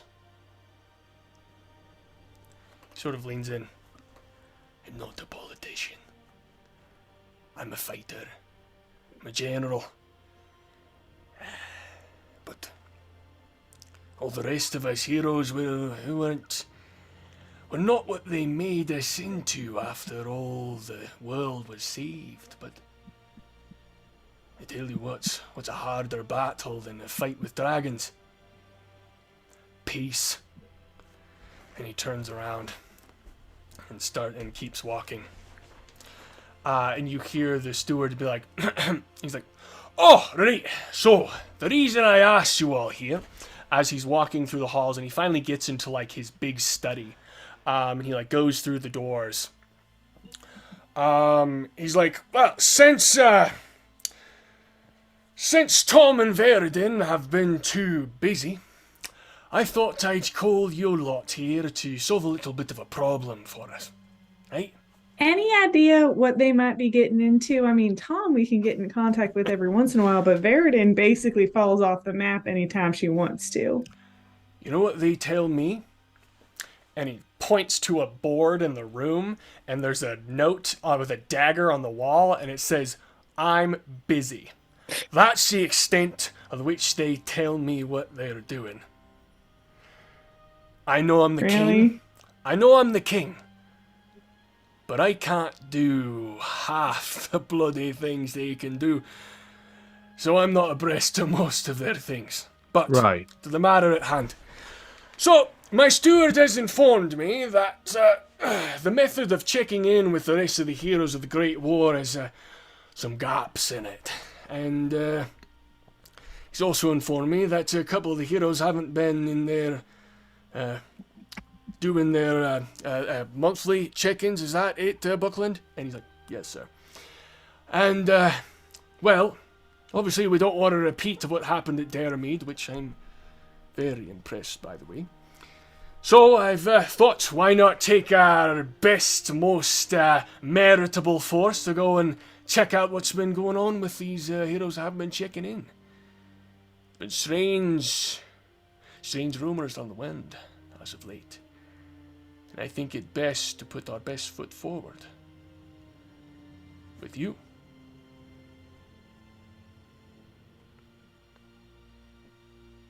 Of course we accept.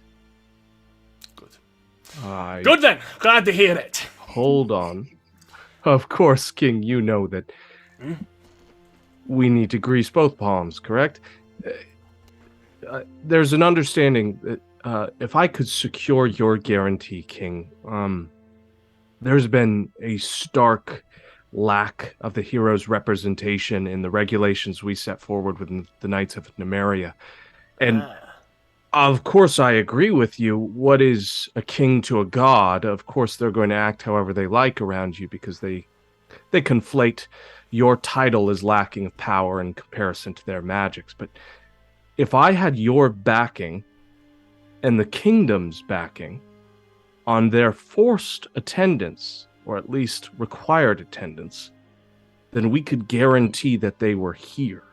If King K.o.N pledged to be at our meetings, maybe just one as a show of allegiance, then we could gather national attention to the issue that the heroes have gone unchecked. All right. See, this done. Beautiful. I feel like Doll is like, that went way too well. easier than it. You get this feeling you're like, he is definitely not a politician. He is very straightforward with his stuff, and you're kind of surprised by this. Dull feels like he just like stole candy from a baby. Like he took some kid's trick-or-treat candy bag and they were like, okay. He's like, of course, right away. Of course, we can work out talk the about details. Yes, the details, any preliminaries that you would require on you your can end. Talk to Buckland and he'll figure it out, right? And Buckland just nods, his steward.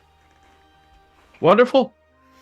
Right, well, I'm probably, Buckland, if you can get them a list of those that haven't been checking in, and get right to it, and if you can return at your earliest convenience and tell me what exactly is happening. Hopefully it's nothing.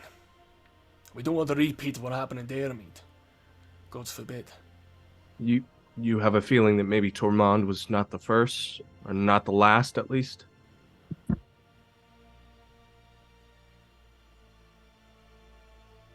When we're on the battlefield, it's a different life. The trust of you and the soldier at your side is unbreakable. But this peace, it's somehow worse than that. It's changed folk. I don't know them as well as I used to. I hope they haven't changed, but we'll leave that to see what you find. King, if I may, did you know Tormund well? How did you feel about everything that happened in Dermid? He smiles, and he kind of leans on the table. It was just all against the world. There's me, Verdun, Tom. He looks off. Tormund. The bastard.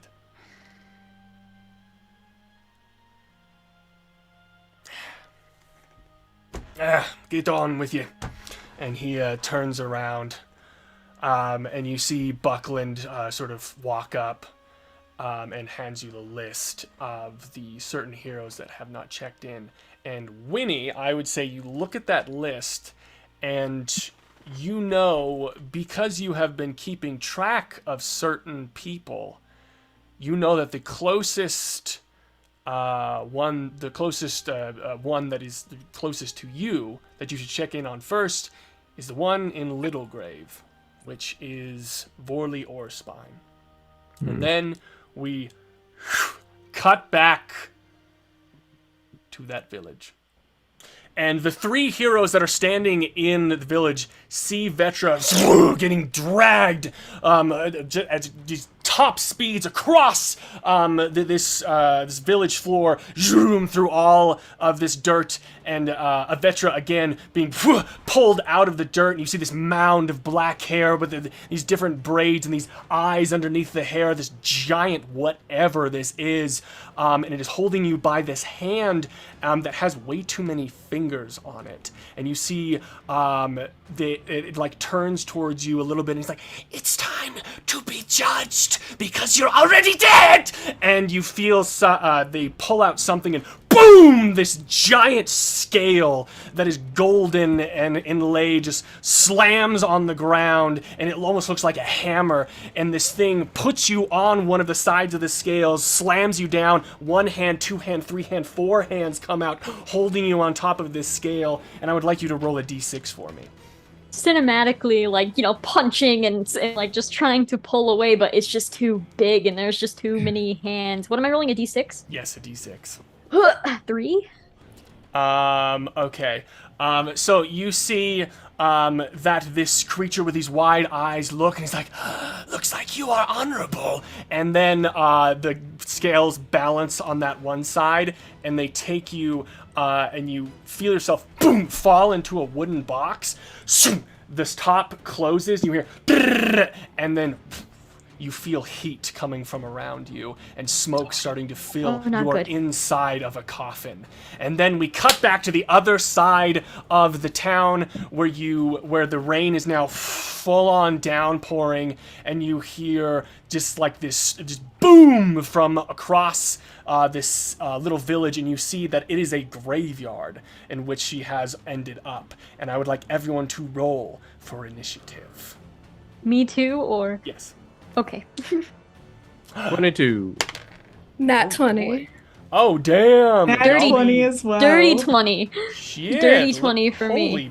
So, the initiative is Theo, Phinia, Winnie, Dole, whatever this monster hair mound thing is, and then Vetra. So, Theo and Theo, you can go for...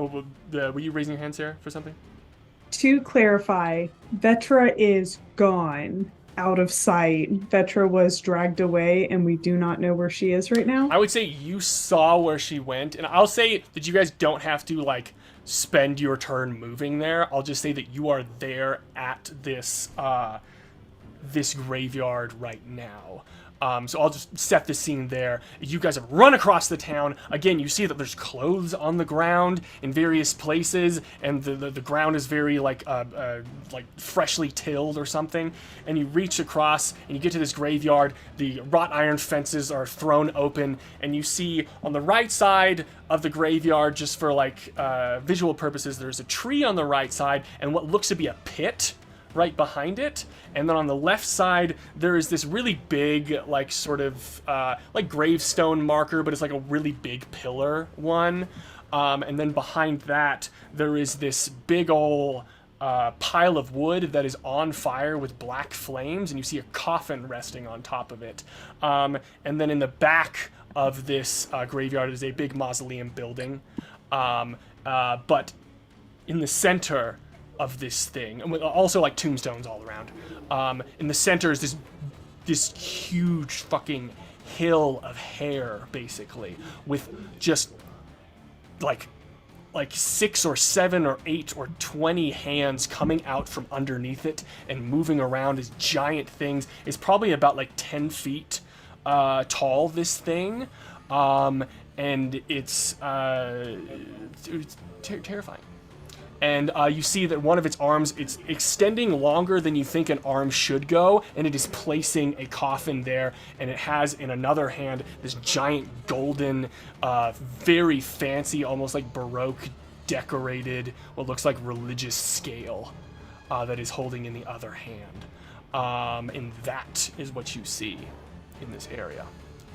Theophinia, what would you like to do? Theo will cast Bane.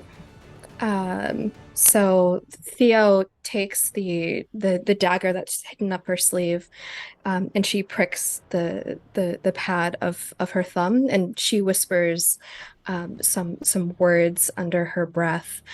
And the creature that has the monster that has a hold of Vetra needs to make a charisma saving throw. Okay.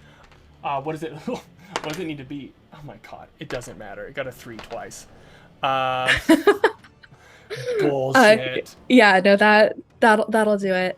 And so Theo begins whispering and fills the head of this monster with all of these confusing thoughts, like smoke, just kind of swirling around its head.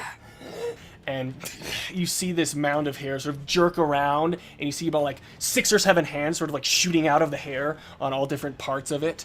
And it's like looking around, and you can see its giant white eyes and its giant white smile just sort of looking around. It's like, you're already dead. You're already dead, and I must judge you. And anything else you'd like to do on your turn? The voice is specifically in the monster's head. It's Theo whispering in its head, "Let her go. Let her go. Let her go. Let her go." I can't. The gods won't. You'll wander forever without me.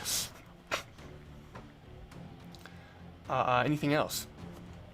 Other than shouting Vetra's name, no. Actually, with that, give me a persuasion real quick, Theo. With disadvantage. Yeah, 9. Okay. Yeah. So nothing happens. But you were casting the spell, saying this thing inside the mind of the creature, and it's just switching around. Then we move to Winnie Chandler. How far away is Winnie from this hair creature that has Vetra? Let's just say that the whole cemetery is 60 by 60 in a square, and they're in the middle, so 30 feet away from you. Winnie rushes forward just enough to put herself between Theo and this creature, kind of standing kind of broad and not particularly tall, but certainly broad. And then we see her reach back, these threads of golden light kind of attached to each one of her fingertips. And then with so much anger, they coalesce and she throws them towards the creature, and they converge at this single point right on where the creature is. And they begin to draw this line, and then another line, and another line. And this area begins to fill with this golden light. So it's a 30-foot radius starting from where that creature is around. So I think this is going to capture pretty much the entire graveyard that we're in. Whoa. And as this golden light, the threads kind of shoot out and fill this entire space, it begins to pulse with this sickly green light. And Winnie just shouts, "You fuck with one of us and you're fucking with all of us. I recommend you stop, or else things are going to get really bad for you real fast." And it turns towards you, and it says, "You must be judged. You must be judged." Does not drop. I mean, it's set Vetra down in the fire already, the coffin, so it does not retrieve her.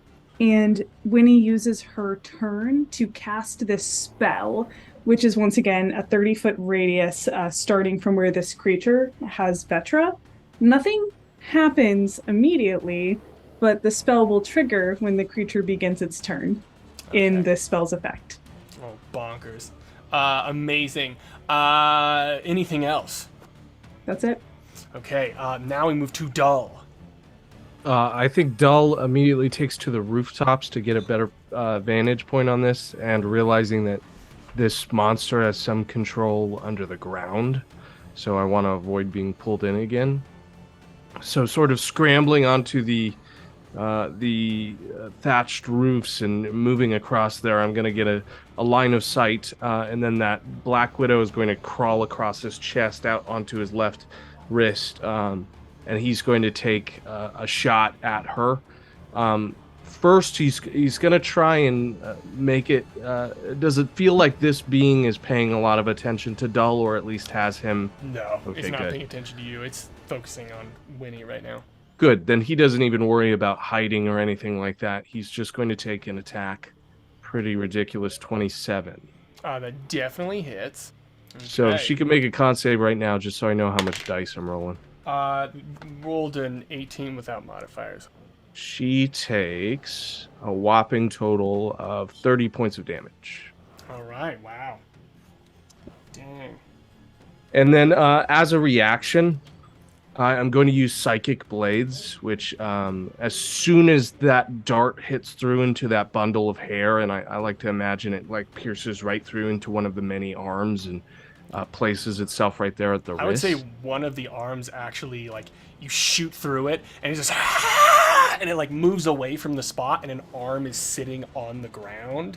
Incredible. Pinned to the ground. It has been, like, sort of ripped off. As that syringe rips the arm free and it connects onto the ground, the actual casing of the syringe pops, and rather than the poison that is usually in it, it almost vaporizes into the air, and then these two gasping spirits escape from it and then go immediately to the hairy beast there, and they sort of harass her there for 2 more die 6 damage rolls. Yeah.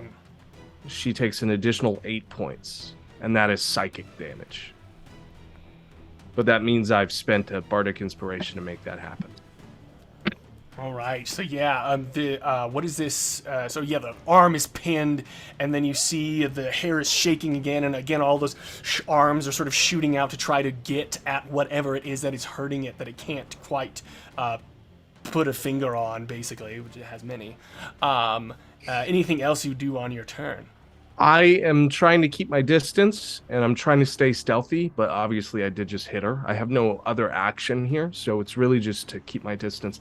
I have an awareness that this thing is, at least in my mind, not going to let go of Vetra until whatever bizarre judgment is being held. So Dull is trying to distract rather than to giving a lot of room for Winnie and Theo to get up there. Okay. And at the end of your turn, it's going to take a legendary action. And Winnie, can you give me a Dex saving throw real quick? Could this be the Yes, ground? I can. Ooh, that is a 3. Oh, no. Amazing. So this thing looks at you. Also forgot to do this. Vetra, you took 14 damage. So yeah, being dragged through the ground and thrown into that box. Winnie, you sort of look up as you cast this spell, and you're like, you don't fuck with us.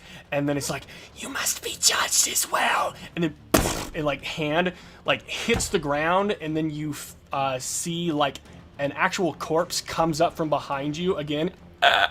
And it grabs you, pulls you underneath the ground again. The same experience. Boom, boom, boom, boom, boom.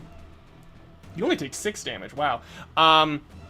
And you are again picked up out of the ground by one of these really long hands, and you can see this horrible. You can't see the thing's face, but you can just see its glowing eyes and mouth, and it's just like, I will help you.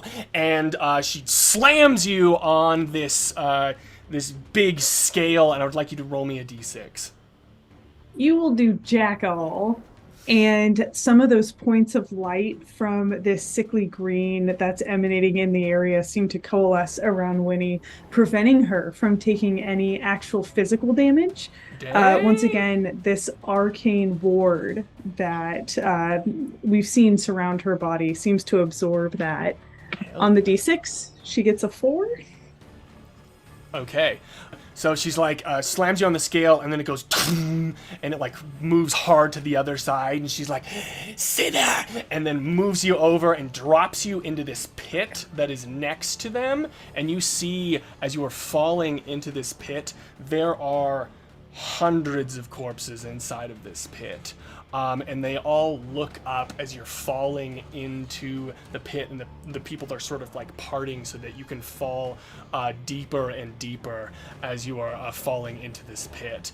And you hear them all. They're not making sounds except for cracking and moving sounds, as if someone is marionette puppeting them inside of this place. And you are falling and sort of being grabbed and trying to like pulled down into this pit.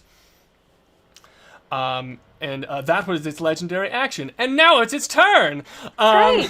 And At then the what beginning happens? of its turn, it must make a Constitution saving throw DC 17. Okay.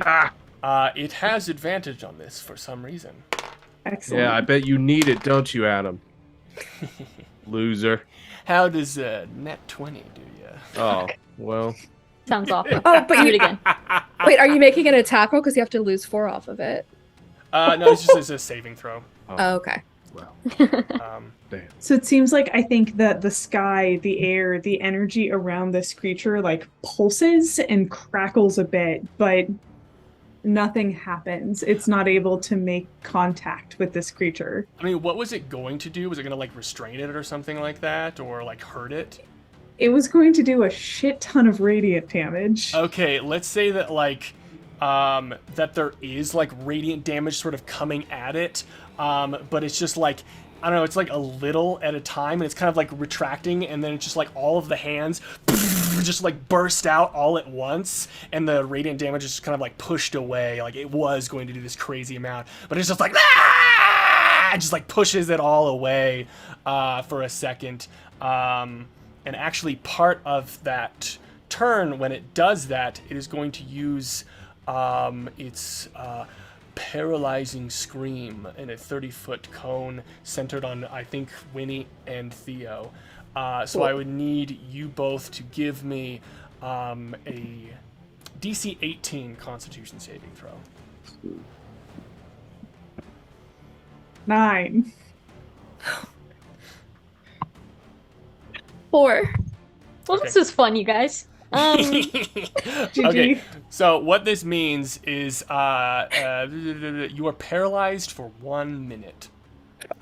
But you can make saves on. You can repeat the save at the end of your turn. And I would say if someone helps you, it will either give you advantage or like lower the DC, whichever you'd prefer.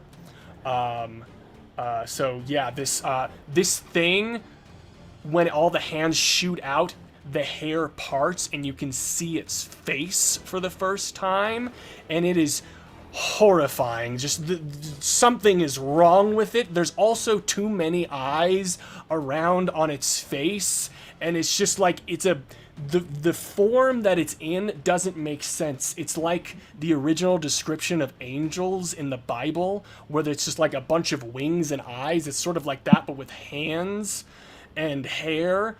But Theo, you look in the eyes of this thing, and recognition fills you.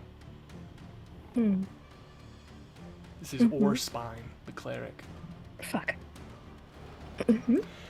And you are paralyzed. You each for different reasons. I think Theo in recognition and Winnie in just shock of this being's being. We see it as it screams, and then all the hair falls back down. We see it again, an arm, boom, hits the ground, and we see it almost as if it hits the ground, and then the arm separates into 6 other arms, and it's pulling something out of the ground, something that you can't see. It looks like tiny little threads, and then you see graves, sort of like 4 corpses just come out of the grave, and they like move over to in front of the creature, just sort of like marionetted there, and they are just in front of the creature now, and they try to move to attack the, I guess, paralyzed 2 of you. Which I guess they will have advantage on. Well, just one technically, because the other one's in a pit, right? Oh yes. Oh my God. Oh, Winnie, you are not in the way then. I'm so sorry. You are not paralyzed. You were in the pit. I'm so sorry. I was thinking that you guys, for some reason, That's great news. Yeah, you were in the pit. It was just Theo that was paralyzed. Actually, makes a lot more sense now. So the corpses fly towards you, Theo, and they're all going to make attacks on you. Cool. What is your Have fun with the AC right now? corpses. My AC 12. Oh boy. Yes. So unfortunately, they all hit you.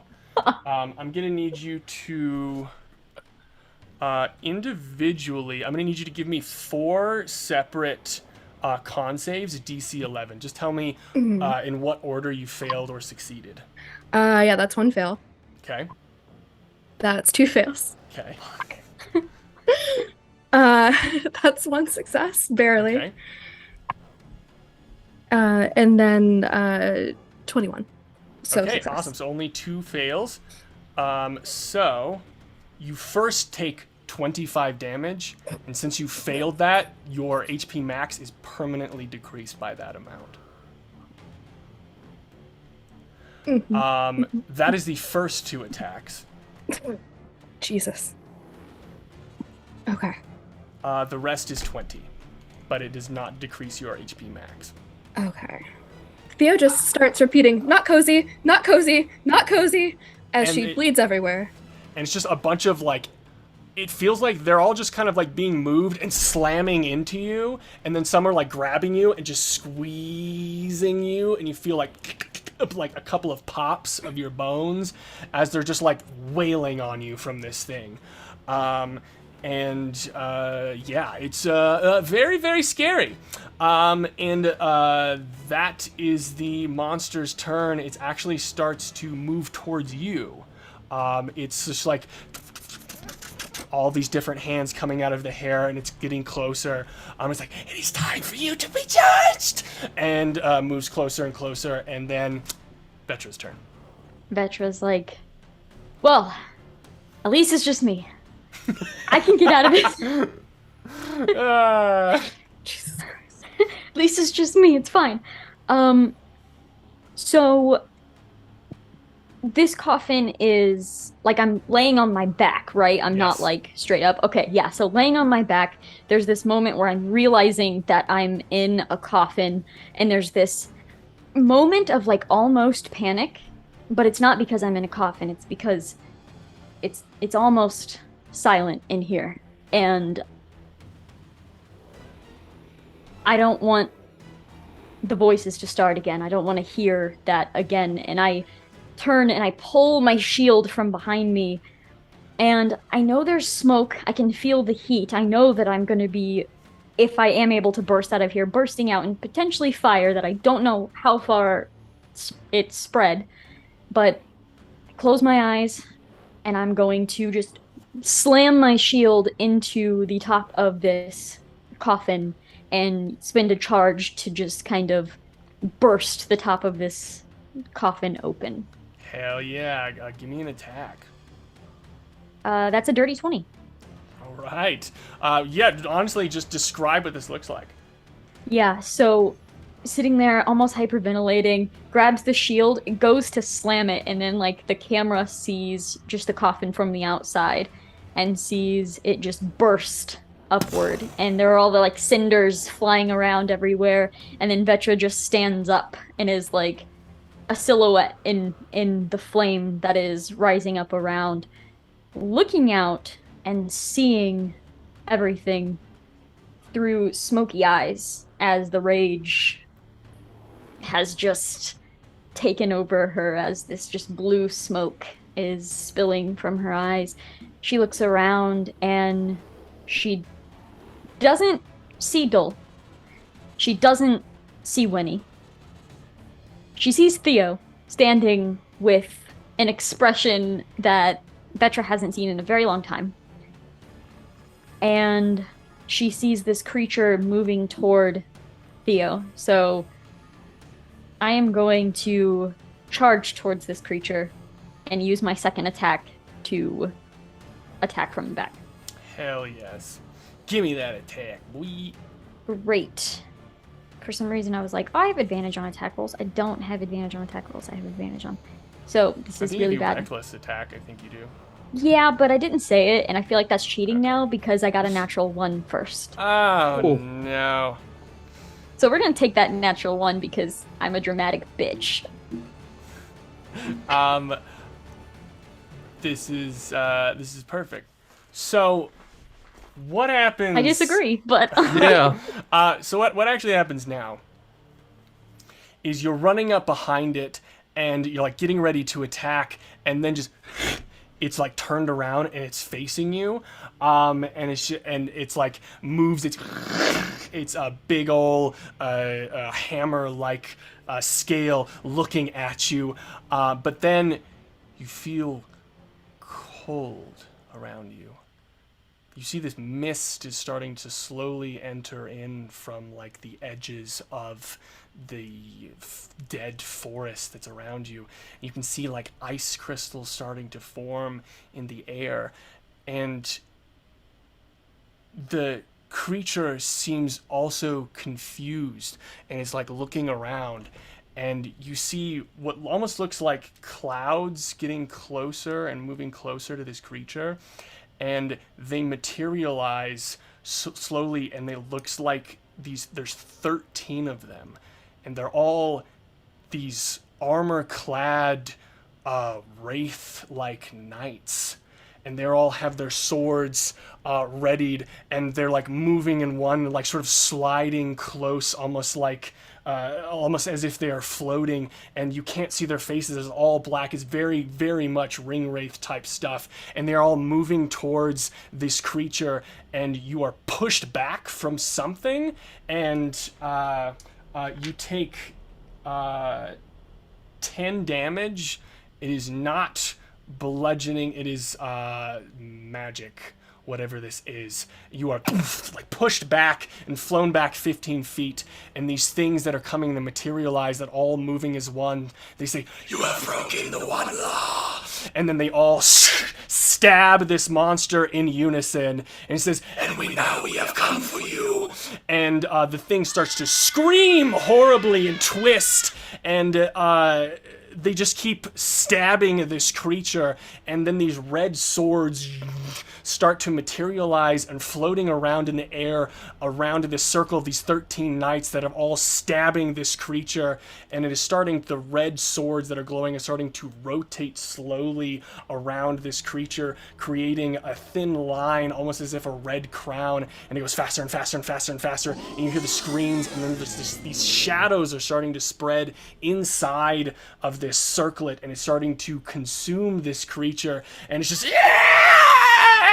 horrible sounds, and it becomes this shadow, and then all at once, boom, it stops, and everyone, shockwave pushed back.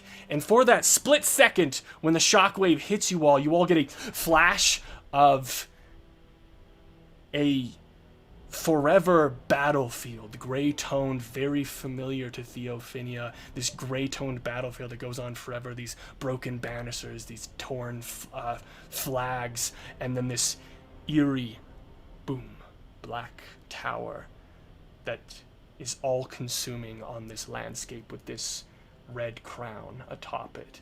And all at once, it goes away, and you all land on the ground. The pit is no longer there. The creature is gone. The scale falls to the ground and starts to slowly dissipate. But these things, these knights that move in unison, all lower their blades together to the ground. And then you hear, and they start to notice you, and you all, wherever you are, you feel this boom, like this something just incredibly wrong. This is the most naked you've ever felt in your entire lives, as if a being could see through everything, every secret, every thought that you had. It is seeing through you and inside of you, whatever these things are, these faceless dark knights, whatever they are. And then all of a sudden, they're right in front of you, their hands outstretched, and I need everyone to give me a saving throw. Ooh. A wisdom saving throw. Everyone else, you feel compelled to tell the truth. Theophania, you do not. You feel as if you could lie in this moment. And all of these knights are surrounding you in your own various areas. Actually, you find all of you are back to back right in the graveyard. Even though, Dole, you were atop a building, you are now there. You all back to back, surrounded by these 13 dark, shadowed, wraith-like beings holding their swords, pointing them at you. And they say, "Where is the divider?" And as they ask this question, you feel as if they are asking you through your memories, and you are flashing through all these different memories, but the thing that is staying the same is these knights, as they are standing in wherever you are, in whatever memory, they are asking you these questions as they are like pointing their swords at you. What do you say?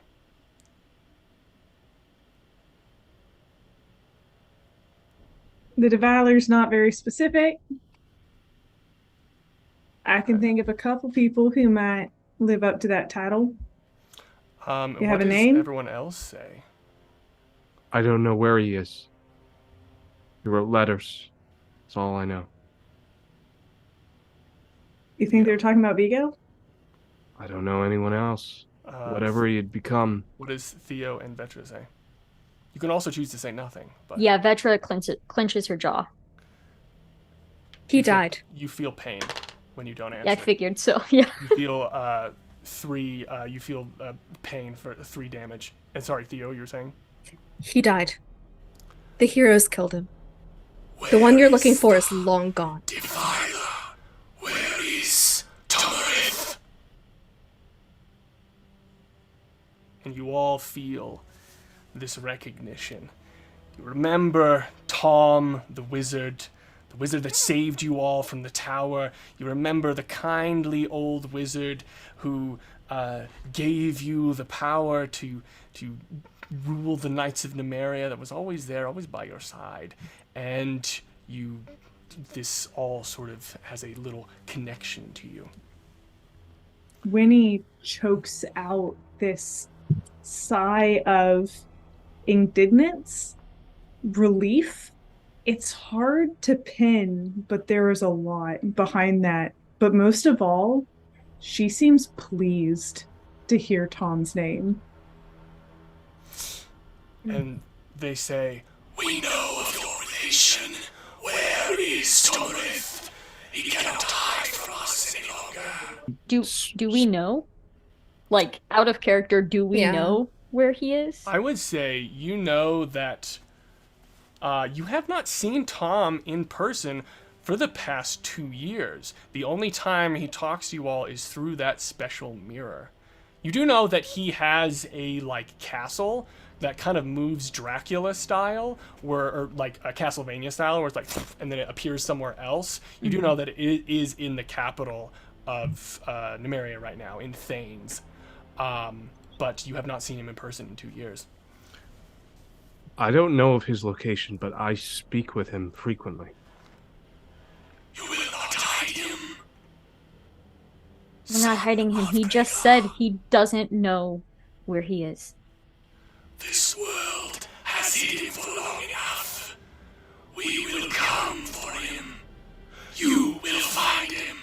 And they point all at you in your own respective ways. They raise their gauntleted hands, where you can see the rusted armor. The armor that does not resemble any sort of armor that you've ever seen or ever seen in a museum.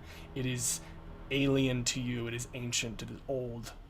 Almost older than time, whatever this is.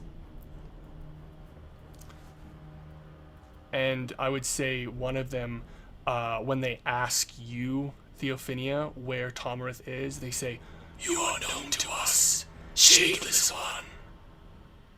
What does that mean? What is a shadeless one? How is it different from a demon? Do you know my name, my real name? They you remember seeing these things in that place, but they never spoke to you. And they look about you. "It is difficult to see you. Though we see without eyes, you are almost lost to us. Tom is lost to us far more than you. If he was on this plane, we would find him, we would know. But he evades us. You all will find him.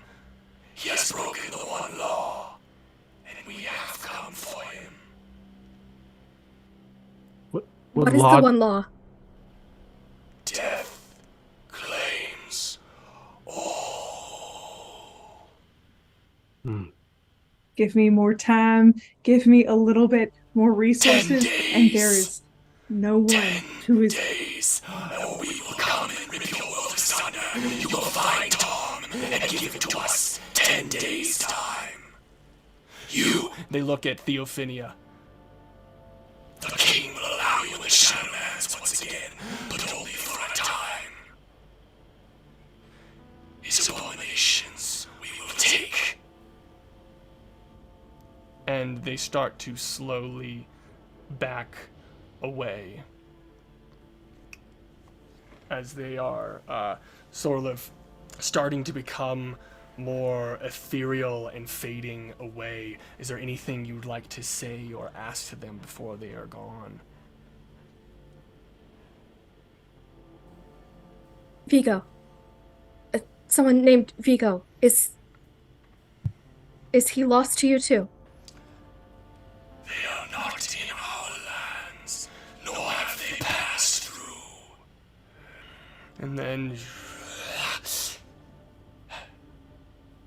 they're gone. And the clouds start to part.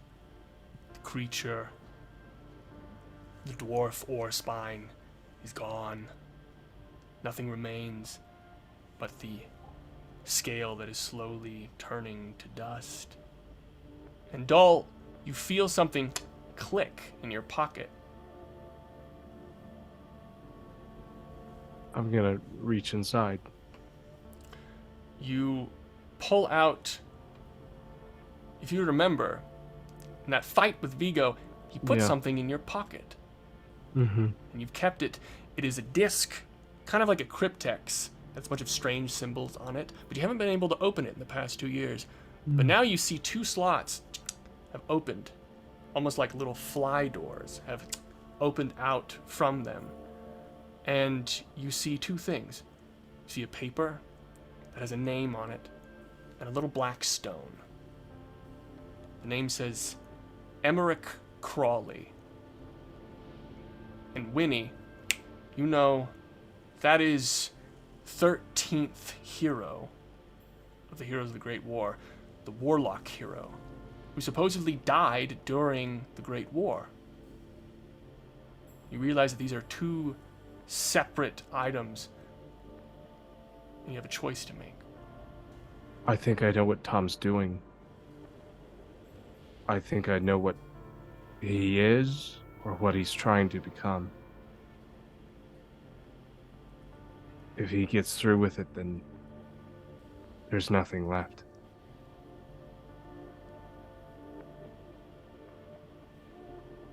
Two things. First thing, I think the Shadow King is my fault. Second thing, why am I always fucking frozen? I just wish this happened, I don't know, a couple months from now. I was literally working on something for exactly this fucking situation, but gonna have to come up with something else. I think as the figures were pulling away, Vetra was just taking steps to follow them, basically to just put herself between her friends and them. And then once they disappeared, she took a few more steps and is just standing and staring off to where they disappeared to, listening to everything that the other 3 are saying behind her, but also wiping blood from various wounds and kind of like wiping some dirt off of her chin. And she just lets out a shaky breath. You hear birds return to the area. A little tweet of the birds as the clouds clear.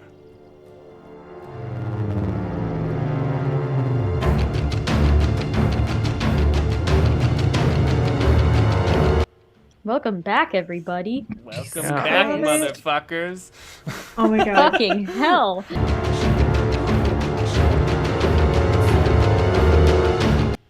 Your boy's not pulling punches anymore.